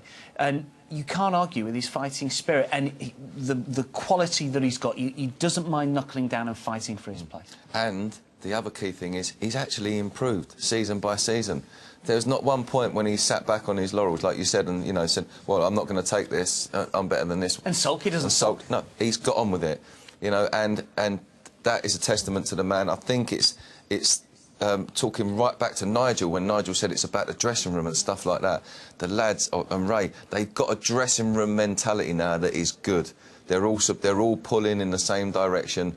They all want to fight for the cause, and he's no different. But he'll be sorely disappointed about not playing in that final. Twice, because to miss it twice, but after contributing to such a good run of games at the end of the season, and getting rested before the final as well. You're thinking, I've been rested for the final. He must have been sitting there last week at West Brom thinking, I've been rested for the final. Waiting patiently outside Emirates Stadium, you can see the supporters there, one or two kissing the badge. One or two have come from further afield than Islington, but the team have arrived at Islington Town Hall, we believe. So a small and short civic reception there before they head their way back towards Emirates Stadium. These fans have been waiting, some of them for a good 5 or 6 hours or so, and you can see far and wide it stretches all the way back to Holloway Road Tube Station. You can see it snaked down the side streets. One or two have taken their positions up nice and early. They are celebrating. You can see the flags there, the scarves, I should say, that were presented to all Arsenal supporters who made the trip to Wembley.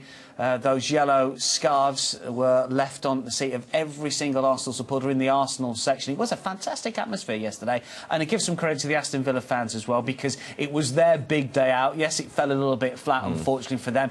But, you know, we talk about the FA Cup, and I think it's found its place in the calendar once again. Maybe 10 or 12 years ago it took a little bit of a dip, and one or two of the pundits were rather disparaging of the FA Cup. Not so much the players, and certainly not the fans, who always enjoy going to Wembley and enjoy going to the Millennium Stadium in Cardiff as well. But it's found its place again. It's at the end of the season after the Premier League has finished. It's come rather late this year, but it's a massive prestigious day. I think over probably the last decade, we'd lost it because people have become over-focused on the Premier League. The top clubs had focused so much on the Premier League. We did see there was a trend for leaving top players out of the FA Cup, playing not second string, but, you know, squad players, fringe players. But I think the reality is that it's come to the managers and said, you know, you need to win some silverware. The FA Cup is a big trophy. We need to be bringing things in, us top 4 clubs. So the top 4, top 5 have then been putting better teams out, and all of a sudden the profile's raised again. And it's amazing what that little change does. And it has lifted everybody. And the FA Cup is a big deal to win. And it always has been. What do Arsenal need to do you think, to kick on and win a title? I know we've danced around it a little bit today. Do you think it's 2 players coming in, 3 players coming in, no players coming in? How close are we with this current squad?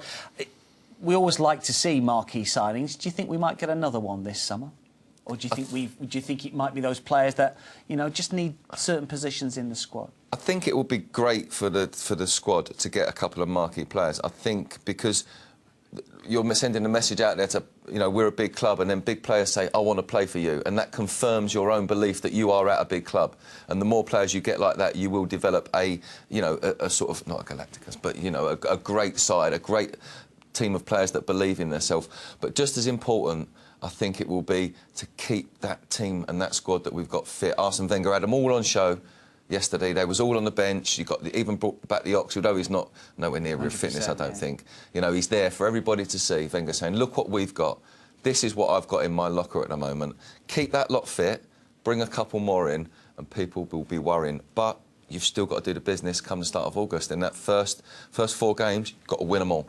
Win them all and set the standard. Let's get back to the Arsenal first team, shall we? We can hear from the man who made it all happen 12 months ago, still contributed, of course, this time around, Aaron Ramsey. Yeah, it was brilliant. A great feeling. Obviously, we wanted to do well this year and win something else, and we managed to do that and get the same feeling as we did last year. You know, it's just a great feeling. You know, you can see all the fans here today out in their numbers again, even though there's a bit of rain. But, you know, it's just fantastic for the club and for the supporters. This is amazing, isn't it? The noise they're making, people hanging out of windows in trees, waving flags. You've been able to sort of interact as well by throwing scarves back to them, which has been great. Yeah, it's been great. You know, obviously, like I said, they come out in their numbers again today. And, you know, they've given us fantastic support throughout the year. And hopefully now we can go on next year to, you know, to challenge for the Premiership and to win more things for them. Well, as I say, you're setting the bar higher and higher each year, in a sense. 4th last year in the FA Cup, 3rd this year in the FA Cup. The natural progression is that Premier League, isn't it? If your players can stay fit, I guess, isn't it? Yeah, well, that's the thing. Hopefully we can all stay fit now and have a full season. Well, that'll be my main target anyway, to try and do that.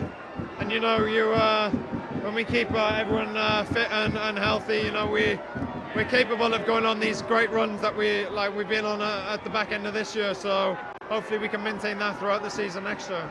You do get a sense this is a club that really believes in itself, perhaps maybe more than other teams haven't done in the past. Perhaps could that be the difference to why you're now being more successful? Yeah, I think so. Obviously this winning habit is very important. It was important to win this FA Cup this year to keep that sort of momentum going, and hopefully now we can start off the season well next year and go on a great run, and then we're capable of going on these great runs of 10 games or whatever, and hopefully we can challenge for the Premiership next year. And just how fantastic is this a way of finishing the domestic season? I know there's still international football to come, but to sort of draw a line on the domestic season with this, it's perfect, isn't it? Yeah, it's great. Obviously finishing on a high, winning the FA Cup, we're delighted with that, and obviously finishing on a high is a great occasion for us and for the fans, and it puts us in a good place to go into next year as well, and hopefully, like I said, we can go into next year really believing and going on to having another successful season. Well, I can see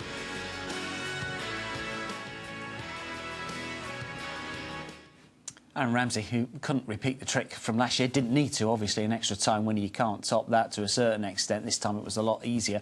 Aaron Ramsey starting the game. David, we were together for the West Brom game here. Jack Wilshere started the game, played brilliantly. Aaron Ramsey came on for the last 20 minutes or whatever it was, and he was desperate to score, wasn't he? Yeah.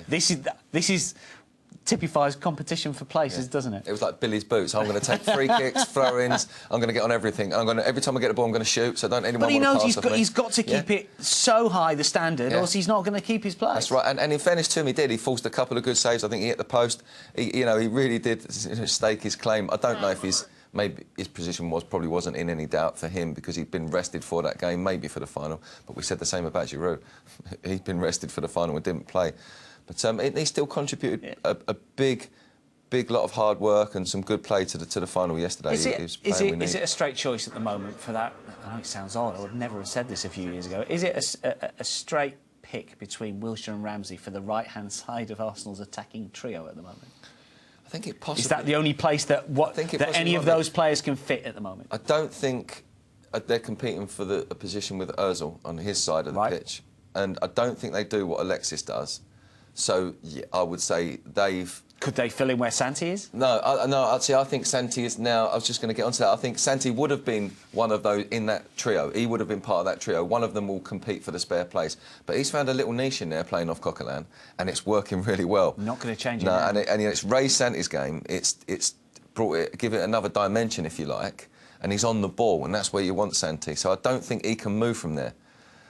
So yeah, it could be a straight swap, a straight shout between the two. One thing I always ask ex-players in situations like this and match day shows over the course of the season, I ask about favoured positions and where does Aaron Ramsey really want to play. And generally, we talk about Ramsey playing in the middle, but you guys always come back and say, well, look, in this Arsenal side, you just want to be in it. You just want to play. And if the boss says you're going to have to play out wide right, well, that's where you're going to have to play. And if you make a mark and you get in and you stay in, that's good enough. And that's been the case over the last couple of years, hasn't it, when we haven't had consistent players fit in those positions. But we've got the nice problem now. We've actually got players that are playing well in there. So I can't just fit you in, Aaron. I can't just stick you right wing today. I watched Jack Wilshere almost play left back against West Brom away a couple of years ago. That's not going to happen now. We've got good covering, so they ended up competing for particular places, yeah, which is healthy. It's good to have someone forcing you along. He'll get the best out of one of them, and that'll be benefit to the team.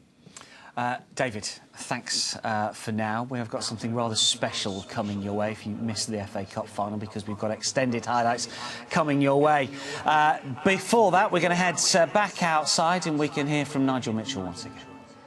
Yeah, thank you very much indeed, Dan. Yes, something very special has joined us on stage. It's the original FA Cup plinth. Here it is.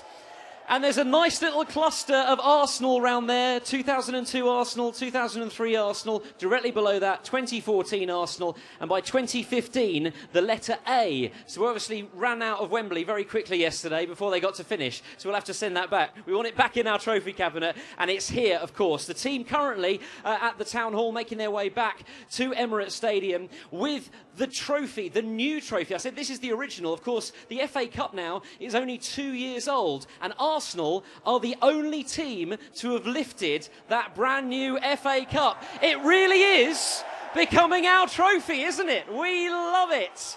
Now, these guys out here have been absolutely amazing. As always, we see 27,000 of you Arsenal fans were here yesterday at Emirates Stadium. Loads at Wembley Stadium as well. And here there are thousands lining the streets around the outside of Emirates, creating such a wonderful atmosphere, doing an amazing job of showing the fantastic support that Arsenal has around the world. Now then, I have a question for you to show our fans who are watching on Arsenal Player, the millions of fans all over the world. I want you to join in with something. So I'm going to ask you a question, and if you can join in, that would be absolutely amazing. So, who's the greatest team the world has ever seen? Sing the song!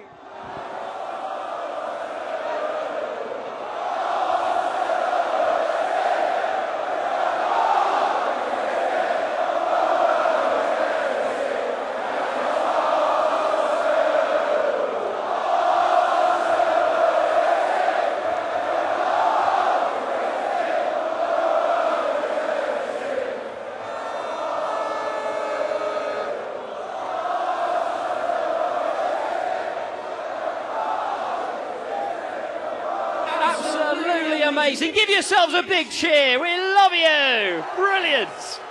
Keep up that support when the team get here. I know you will be as fantastic as you've been all morning. Right, the rain is coming down, so they're really braving the conditions here. A little bit different to the conditions yesterday at Wembley Stadium. Would you like to see the final? We have extended highlights of Arsenal's historic final when we won the FA Cup trophy for a record 12th time. Enjoy the game.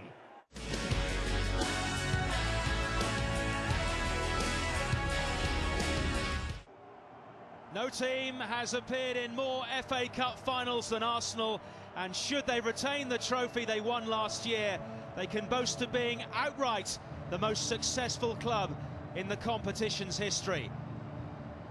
To Arsenal's 11 wins, Aston Villa's 7 FA Cup triumphs compares well, but 8 of Arsenal's successes have come in the 58 years since Villa last won the trophy, with their last appearance in the final being 15 years ago. In terms of the teams, to start this final, Arsenal show 4 changes from the one which began the thumping victory over West Brom last Sunday. Wojciech Szczesny resumed his cup duties. Nacho Monreal, Laurent Koscielny and Aaron Ramsey also return. And following his hat-trick against the Baggies, Theo Walcott keeps his place up front and is preferred to Olivier Giroud. Only 5 of this team started last year's final. Aston Villa also show 4 changes from their last Premier League game of the season. Shay Given, who was in goal for Newcastle when Arsenal beat them in 1998, as returns, as does Alan Hutton, Kieran Richardson and Yoris Sakore. Surprisingly, Gabi Agbonlahor is only on the bench.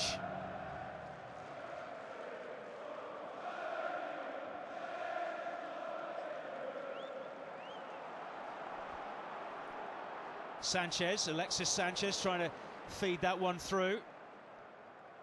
For the run of Ramsey. Arsenal have it now. Oh, good ball from Alexis. Cazorla, tricky feet from Santi Cazorla. And diverted wide in the end by Ron Vlaar or Kieran Richardson. Good little link-up play with Sanchez. Cazorla with his little step over, just trying to fire the ball across. And good defending, I think it was Vlaar at the near post. Sometimes defender, you have to defend space rather than the player, and that's exactly what he did. So another set-piece chance for Cazorla. Similar position, flicked on by Koscielny. Just wide of goal. Koscielny just getting across. Benteke at the near post, maybe just not getting quite enough of a header on it. Benteke drops deep. It's a great pass to find Kieran Richardson in space down that near side. Arsenal stretched. Richardson looking towards Benteke. Great punch from Szczesny. Exactly the point I was making earlier, with his extra height, and he's been told anything comes into the box, if the ball's been hung up, you've got to come and make sure that you're positive. Cazorla delivers to Alexis, just dropped away from the middle, then lifts it in, good chance, great save by Shay Given from Laurent Koscielny. Arsenal so close to taking the lead and now having to defend as Villa counter.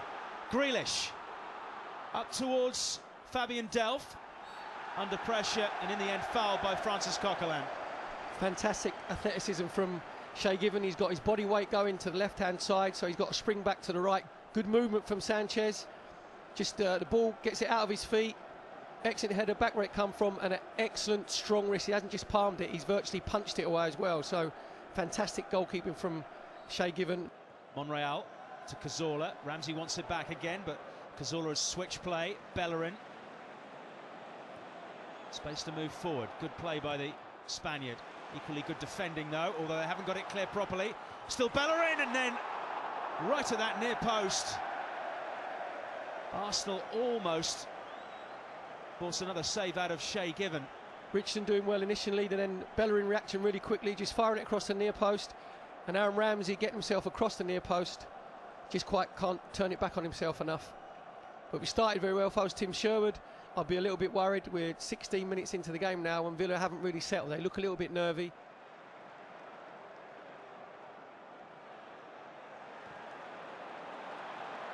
Oh, that's great footwork from Mesut Ozil. Walcott breaking away down the middle, goes towards Walcott, falls towards Aaron Ramsey! So close to giving Arsenal the lead. Yeah, Walcott pulling away. Ramsey getting the better of the ricochet. What you'd like to see him just try and lift it over Shay Given rather than go for power. Just try and lift it over him. And at the moment, we look the more likely team to nick a goal. Cazorla to find Nacho Monreal. Ozil. Cazorla looking lively. Here he is again. Oh, delicately through. Ozil, right through! Oh, goodness gracious me, how did Theo Walcott not score? Again, good play from Ozil. Just getting in on the left-hand side, pulling it back. That's a fantastic block from Kieran Richardson. Some support. Good play between Ramsey and Bellerin to get Arsenal out of trouble. Now Cazorla immediately forward by Ozil. There's a man over here in Ramsey if Walcott can see him. Aaron Ramsey, the angle is quite acute. And in the end, it was always going to be a difficult situation for Aaron Ramsey. Really want that round the other way. Aaron Ramsey feeding Theo Walcott with his pace, trying to get down the wrong side of Villar. Arsenal, of course, got past Hull, Brighton, Middlesbrough, Manchester United and Reading. Villa, they beat Blackpool, Bournemouth, Leicester, West Brom and Liverpool to get here. Walcott up against Hutton. Great ball through. Monreal cuts it back. Ramsey at the back post. Alexis doesn't need him. A good effort going in, and in the end it is scored by Theo Walcott. Brilliant finish.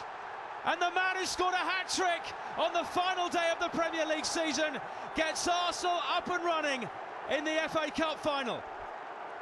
Charles Ndogbia has been caught ball watching on the edge of the box. Theo Walcott making sure that he supports the play. Great decision from Monreal. When you get to the byline, you make sure you hang the ball up on the far post. Good knockdown from Alexis Sanchez. And excellent technique from Theo Walcott. What he's done there, he's made sure, because it's his weaker foot, he's just concentrated on a good contact.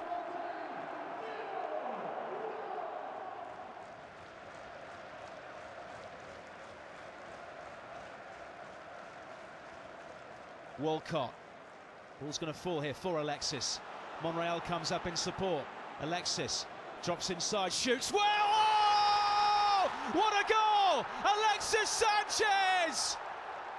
And Arsenal have extended their lead, and you have to say, even at this early stage, are edging towards successfully defending the FA Cup. What a fantastic strike from Alexis Sanchez. Just moving the ball onto his right foot. He's ducked himself back inside, fully 30 yards, and you can see the ball's just drifted away from Shay Given. Looks like it's going to come. It's moved from left to right, goes in the middle of the goal. A lot of people will be saying that maybe the goalkeeper could be at fault, but the modern day ball, they move so much in the air, gives himself absolutely no chance. Fantastic strike. We see the flight of the ball just moving away from Shay Given. He thinks he's got it covered, but it's just about power and technique. Deservedly 2-0 up, and it's a long, long way back for Aston Villa now. Alexis again comes inside Hutton, looks towards Santi Cazorla. Now Ramsey, Alexis and Walcott in the middle. Walcott's there! What a save by Given! But the rebound is tucked away by Alexis, but the flag has gone up on the far side. I don't know whether it was Walcott or the Chilean. Either way, it was a great save by Given. Great ball in from Aaron Ramsey. Again, Theo just going a little bit too early. He's looking right across the line. But it was a fantastic save from Shay Given. Was he offside? It looked like on the point of delivery that he might have been a body offside. Here is Ramsey. That's handball, surely, by Hutton. Nothing given by the referee. That looked like he blocked the ball with his arm. Ramsey again to the back post. Cazorla waits. Good trickery from Santi Cazorla. Still the Spaniard twisting his way to his compatriot Bellerin. Back to Santi Cazorla. Again saved by Given. They're on the ropes now, Aston Villa. We're just looking for the knockout punch. Another good save from Shay Given. He has definitely earned his salary today.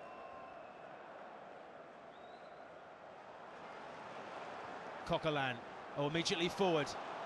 Ozil through a gap. Walcott might get there ahead of Akore. He will. Theo Walcott, denied, I think, by Akore. Cazorla with the corner. Mertesackers there, gets the header and scores.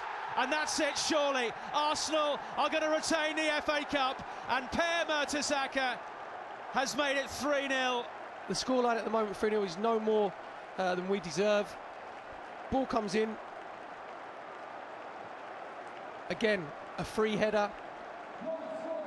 Christian Benteke has completely lost his marker.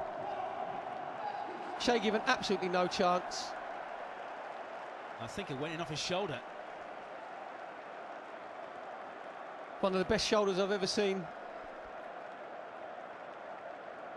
Right behind him, Laurent Koscielny was having his shirt tugged over his head. But it won't matter because Per Mertesacker, I think, has put the nail in Aston Villa's coffin. We just want to keep a clean sheet now and make sure that we get the score 3-0 that our play deserves. Delph with the free kick, headed up into a dangerous area, but Szczesny has it. The difference between this year and last year when it comes to Villa and Hull is that Hull played really well, just ran out of legs in the end. Tactically, I don't think Tim Sherwood's got it right. His players haven't carried out any of his instructions. And now here they come forward again. Ramsey, Arsenal about to make a double substitution as well as Ramsey puts Walcott in. Theo Walcott looking for his second goal, but a bit like a sand wedge, just got underneath the ball too much. Fantastic ball from Aaron Ramsey. Walcott pulling on the shoulder of Akore, and he's trying to bend it into the far corner, where maybe he could have skipped inside Akore or give Shay Given the eyes and put it down to Shay Given's right-hand side. Maybe one last foray forward. Oxlade-Chamberlain out to Wilshere. Just 10 seconds left of injury time. Oxlade-Chamberlain. Well, we hate to cut the FA Cup final highlights short, but we have to because the Arsenal squad have arrived at the Emirates Stadium. Let's get out there with Nigel Mitchell. Thanks very much indeed, Dan. Are you ready to welcome your FA Cup champions? Right then, you fabulous Arsenal fans, give a huge round of applause as they bring the FA Cup up onto the stage and welcome them in squad number, starting with number 1, Wojciech Szczesny!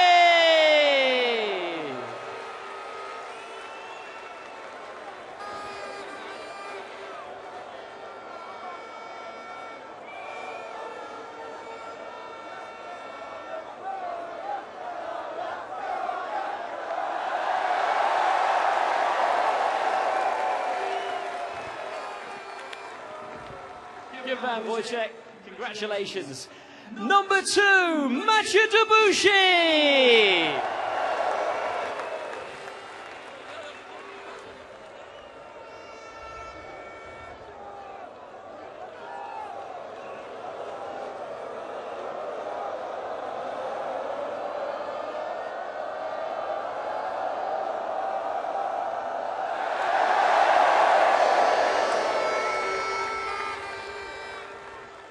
Number 3, Kieran Gibbs.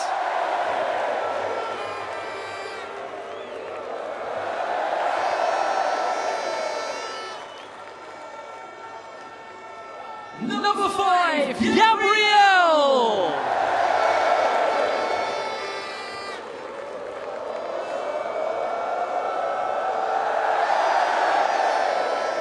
Number 6, Laurent Koscielny.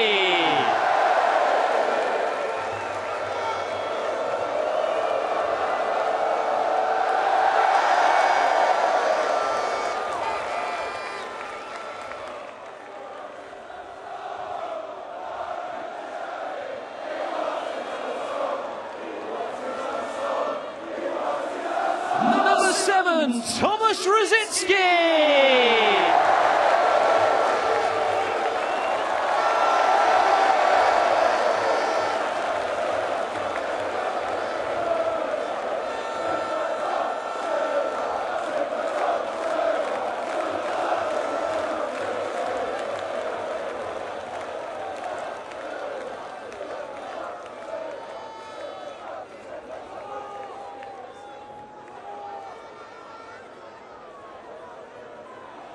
Number 11, Mesut Ozil.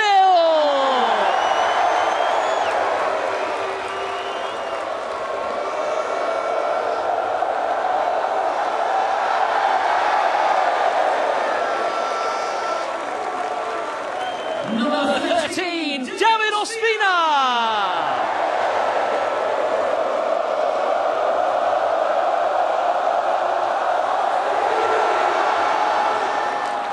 Number 15, Alex Oxlade-Chamberlain.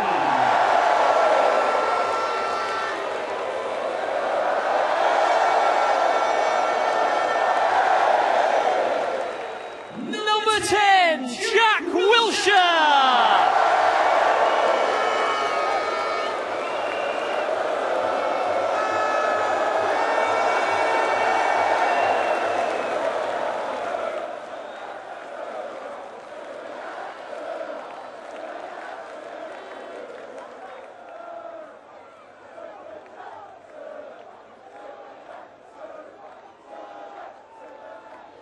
Number 18, Nacho Monreal.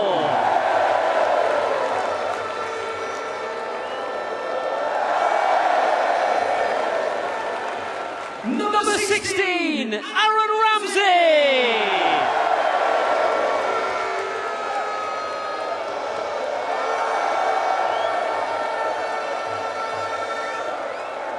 Number 19, Santi Cazorla.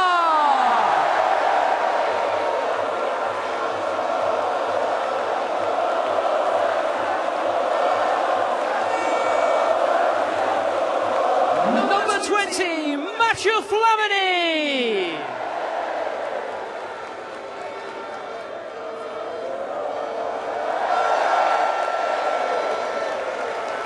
Number 23, Danny Welbeck.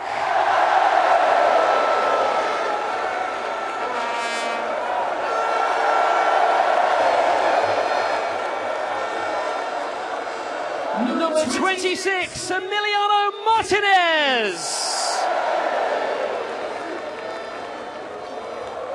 Number 27, Serge Gnabry.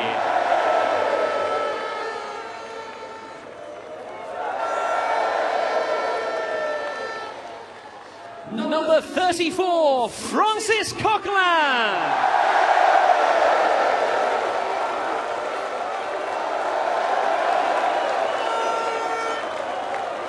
Number 39, Hector Bellerin.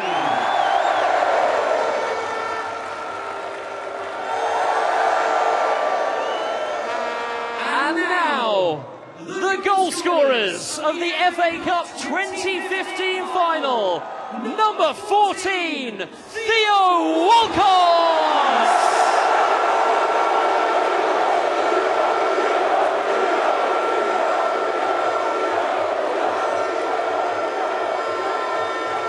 Number 17, Alexis.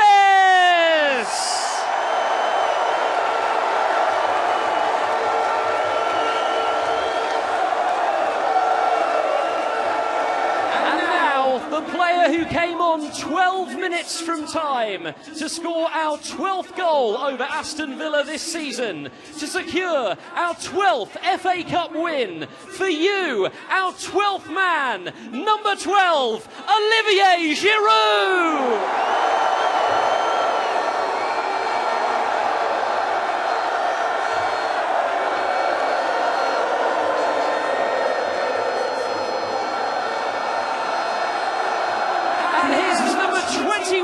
Callum Chambers.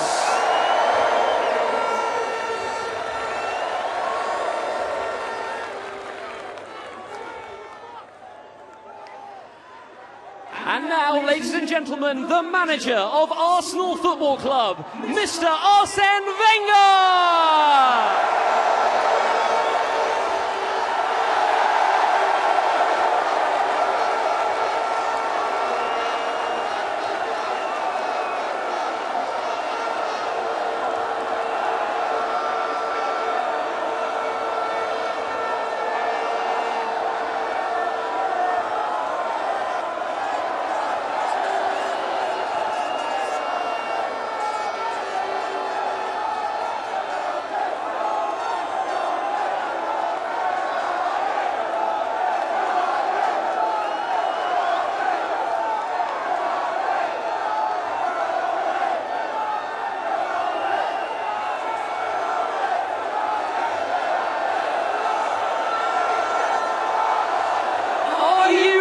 For the FA Cup,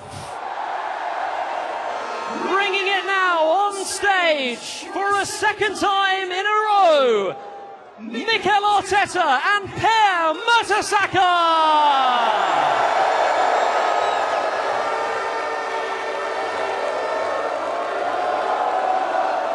Ladies and gentlemen, your FA Cup winners for 2015, the Arsenal!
Hello. We've got one question, and one question only. What do we think of Tottenham? What do we think of shit? Thank you. We ain't Tottenham, we ain't Tottenham. We ain't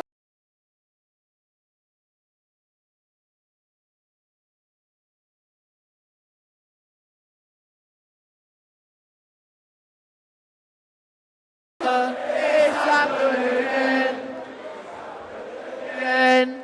it's happened again. Tottenham Hotspur, it's happened again.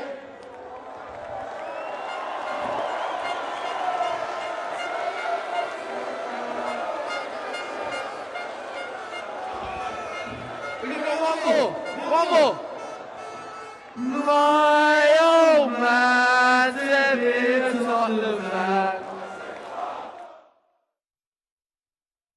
Unfortunately, one or two choice words from Jack Wilshere there. We do apologise on behalf of Jack, but as we've seen in previous Cup final celebrations, he can let his exuberance get the better of him. We saw the Arsenal squad, of course, being introduced by Nigel Mitchell to the thousands of supporters who have stayed behind the Emirates here in the pouring rain as well. As the players were going up, David, we were just talking about one or two players that would have got a cheer last year, but suddenly the cheers have been amplified like mad. Francis Coquelin, the obvious one, wasn't he? Yeah, Coquelin, and even Espina's come out there, and he's quite surprised by his big shout out. But yeah, Coquelin for me last year, I don't know if even the fans would have recognised him. I certainly, if he'd have gone up there, I would have known who he was. Yeah, he would have got a cheer because all Arsenal players do get cheers. But from a point of view of what he's actually achieved, I wouldn't know much about him as a player. This year, he's going up there, and I'm thinking, what potential he's got for the future for this club, you know, and I'm cheering him for that and for what he's done already. So.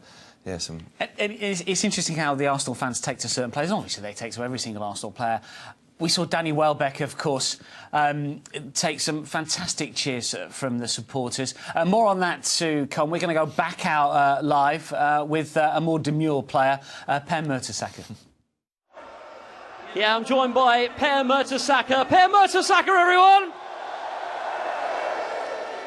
Per, the conditions are a little bit different to last year's parade, but how much you enjoyed this one compared to last year? It's a fantastic feeling, and the same amount of people like last year, so we're really proud of you that you came here to celebrate with us together. Thank you very much for your support. And of course, centre-back scoring in FA Cup finals is becoming a regular occurrence now, isn't it? It looks like it's really good, you know, to score from set pieces. I think we need to be afraid of that, so we're really aware of that next season. Try to be as good as possible. And scoring in the FA Cup final, just describe that feeling, something these fans will never experience themselves. What does it feel like?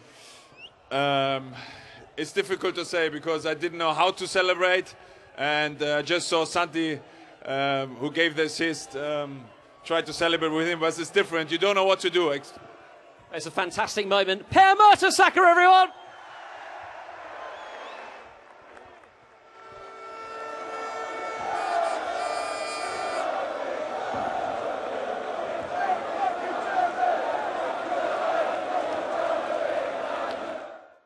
Per Mertesacker speaking. Interesting when he talks about I didn't really know how to celebrate. You can almost sense that, can't you? You score in a cup final. You scored in the semi-final, of course, last year. That was a key goal. But when you score in a cup final, you're a centre-half. You don't know where to run to. Yeah, I was a midfield player and never scored, and I don't know how you celebrate either. So yeah, it'd be the same for me. I did score a couple, but yeah. Let's just leave it there because we can hear from Arsene Wenger. It's Arsene Wenger! Arsene, congratulations. This is becoming something of a regular occurrence. Yes, thank you. We want to be even more regular, you know, but just would like to thank everybody here. It shows just how great this club is, and we are very proud of our fans. And today, I must say, we are very proud of our players as well, because they've produced an outstanding performance yesterday. It was a fantastic game, wasn't it? For you watching it, compared to the one last year, were you a little bit more relaxed this time round? Yes, we went to Wembley thinking we had not really the outstanding performance recently at Wembley. It was always a bit scrappy, but yesterday it was with style. We love that, and we are happy to share that with our fans. Absolutely amazing. And the second trophy, of course, inside Emirates Stadium. Last year when we were here, you said, now we've started, we don't want to stop. Well, you haven't stopped, so you just keep on going, I guess. No, we want more. There's a great cohesion inside our group. Great quality and a great ambition. Let's in 2015 we have done extremely well, and we want to continue, of course. Fantastic, Arsene. Thank you very much, ladies and gentlemen. Arsene Wenger.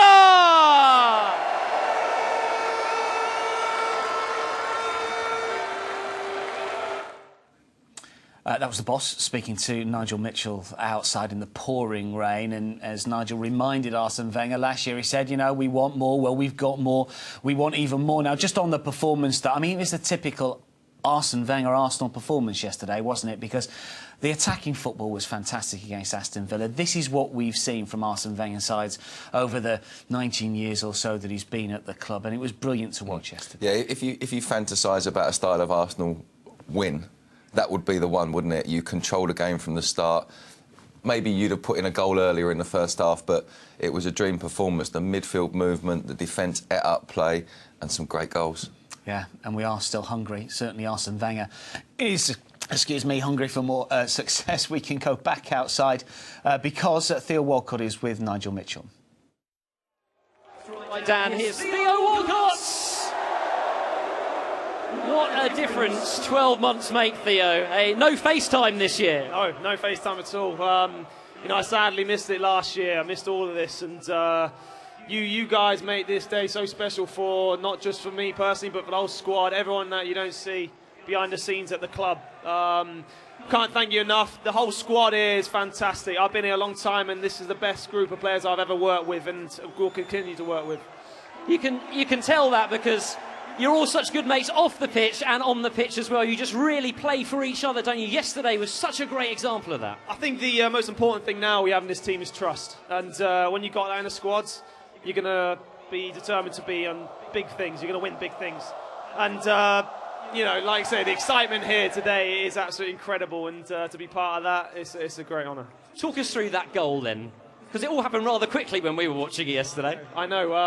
Well, it's just like you say, it's weird how it all works out, you know, getting my terrible injury, and then obviously it was the left side that I scored with, and I had to hit it early, or it might have been blocked. I think Shay Given was absolutely fantastic in goal, I got to admit. But it wasn't just about the goal. It was just the whole day, it just felt right.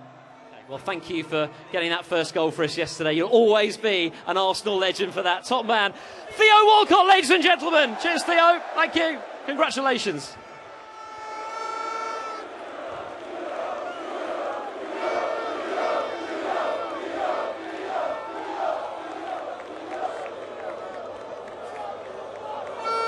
Ladies and gentlemen, once again, let's hear it for your FA Cup champions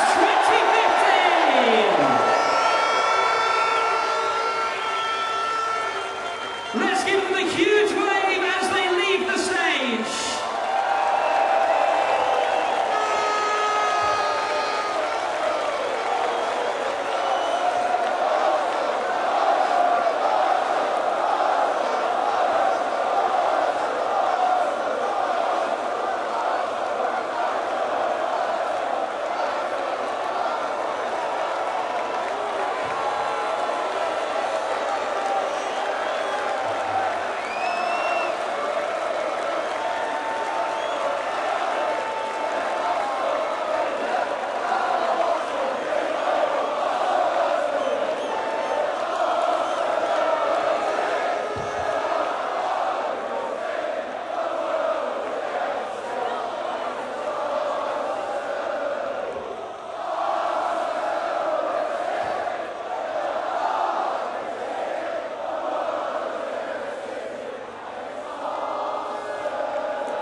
History makers, Arsenal Football Club. And thank you for being such fantastic fans over the course of the whole season, in particular yesterday, whether you were at Wembley or here at Emirates Stadium, and today. You have been absolutely amazing, and we look forward to seeing you next season. Enjoy the summer, and thank you for your support from everyone at Arsenal FC.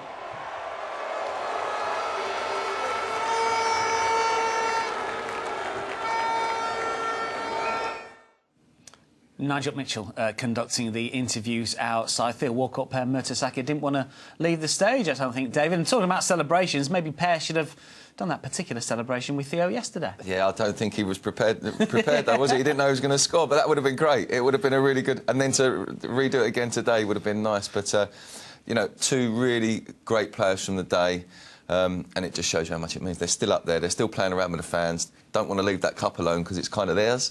It's interesting, isn't it? Because Nigel speaking to Theo there, and he said, look, you know, you missed out last year because obviously he was injured. He didn't play any part in the FA Cup final. For him, not just because of his form and the fact that he started the game, but it feels more special. And what a composed and cool customer he was there. I'm impressed with how focused he is, and I think that's the way he's had to apply that's the focus he's had to apply to his life for the past year to get where he's got to. And he's still very much in that zone. Isn't it? When you've been out for a long time. Hardest thing in the world. You've not only got the rehabilitation, you've got to get back into the side, you've got to recover your form, you've got to fulfil expectation because everybody's expecting him to do this, that and the other.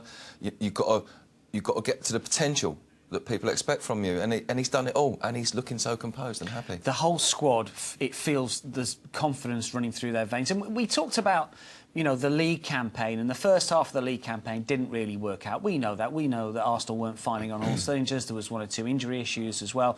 Moving into the second half of the season, players were coming back fit. Arsene Wenger had options. It culminates in the FA Cup win. I was speaking to one of our reporters yesterday, Chris Harris, about, you know, whether winning the FA Cup would make or break Arsenal's season. Would it mean that we hadn't progressed or not? He was saying, well, no, not really, because you just sense, and you've mentioned it over the last few hours, that this squad is better equipped. Obviously, we wanted to win the FA Cup, and we did win the FA Cup, but the fact that this squad has progressed from next season really does tee it up for next campaign. Yeah, I think anyone who looks deeper than just how many trophies you've won have got to admit that we've moved on.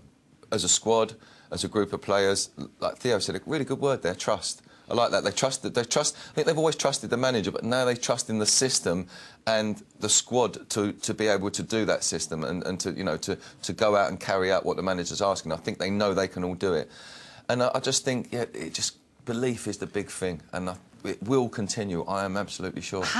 Arsene Wenger talks about hunger there. How difficult is it to keep that hunger? You've been in title-winning squads, FA Cup-winning squads.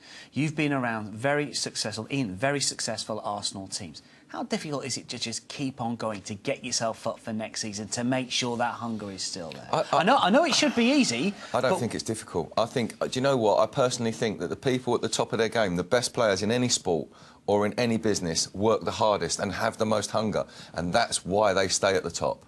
So now our players are at the top. They should be taking on board that feeling of, this is where I want to be. I am the best, but to achieve that, I've got to be the fittest, got to be the strongest, and I've still got to be the hungriest, whether I'm 21 and played 5 games or I'm 30 and played 200.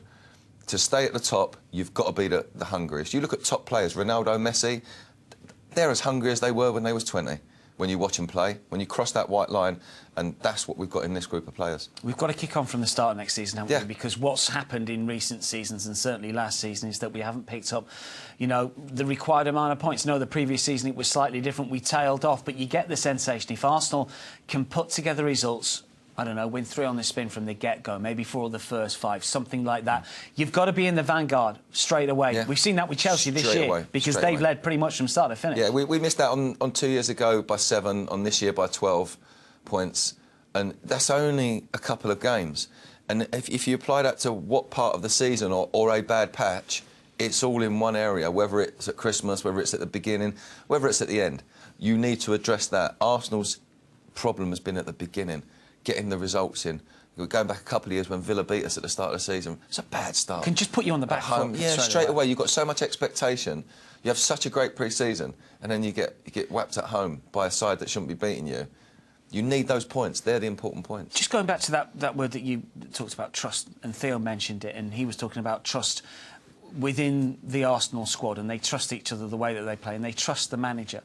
Over the last few years, we've seen a little bit of criticism from certain supporters when it comes to the boss and Arsenal and various situations within the squad and how they play. Do you think that there is more trust from the supporters towards this Arsenal squad now than maybe there was at the start of the season or over the last few years? Do you think that even the fans now, the vast majority of the fans are buying in to this particular group of players? I think they can see it gelling, and I think you know, Coquelin coming in there, releasing an extra player in Santi, now we're getting that out of Santi, has given us that extra 10% that the kind of fans were missing to buy in. That was what they was looking for before they fully bought into it. They're complaining about tickets and whatever, and we pay this and we pay that, but we've not got trophies in. And then all of a sudden that's gone quiet because the team have been performing. They can see players on the pitch that are going to bring those things. So it's almost like, oh, we have actually been investing in the club and now we can see it. You don't always see it straight away. It takes a bit of time for the seeds to grow. But now they're there, I think everyone's bought into it. Not so long ago, we had 6 teams in the Premier League, unchanged from Arsene Wenger, and we all got the sensation that we knew exactly what the starting 11 is, and then the last couple of games have muddied those waters. The FA Cup final as well. We had Wojciech Szczesny starting, of course, yesterday. We had Theo Walcott, as we've discussed over the course of the last few hours, starting, and we've heard from Theo on a couple of times as well. Going into next season, forget about anybody who might come in. Could you name the starting 11, do you think? Because suddenly I think there is so much competition for places, whereas a month ago it was nailed down. You could almost name what Arsene Wenger's best first choice opening 11 would be. Now I'm not so sure. I think it's even a struggle. You know, in a positive way, in a good way. It's even a struggle to say he's definitely going to start in any position. You know, because every position's got a little bit of cover now. You can go left back. You can say, well, if Gibbs has a bad pre-season, Nacho will start. But if Nacho doesn't have a great pre-season, and you can go around the whole team like that, and that's the 2 people for one place. That's a good squad. That's a good squad. Yeah, and so then people will be bouncing against each other and improving the levels in the team throughout the season. It is all looking very bright for Arsenal for the 15-16 campaign. There is no doubt about that. As regards today, that wraps it up for another footballing year. Many thanks to my studio guest, David Hillier, and to Nigel Mitchell and Adrian Clark outside, to special guest Nigel Winterburn, Ray Parler, and, of course, to all of the Arsenal fans around the world. From me, Dan Roberts, goodbye. Enjoy your summer. We'll see you next campaign.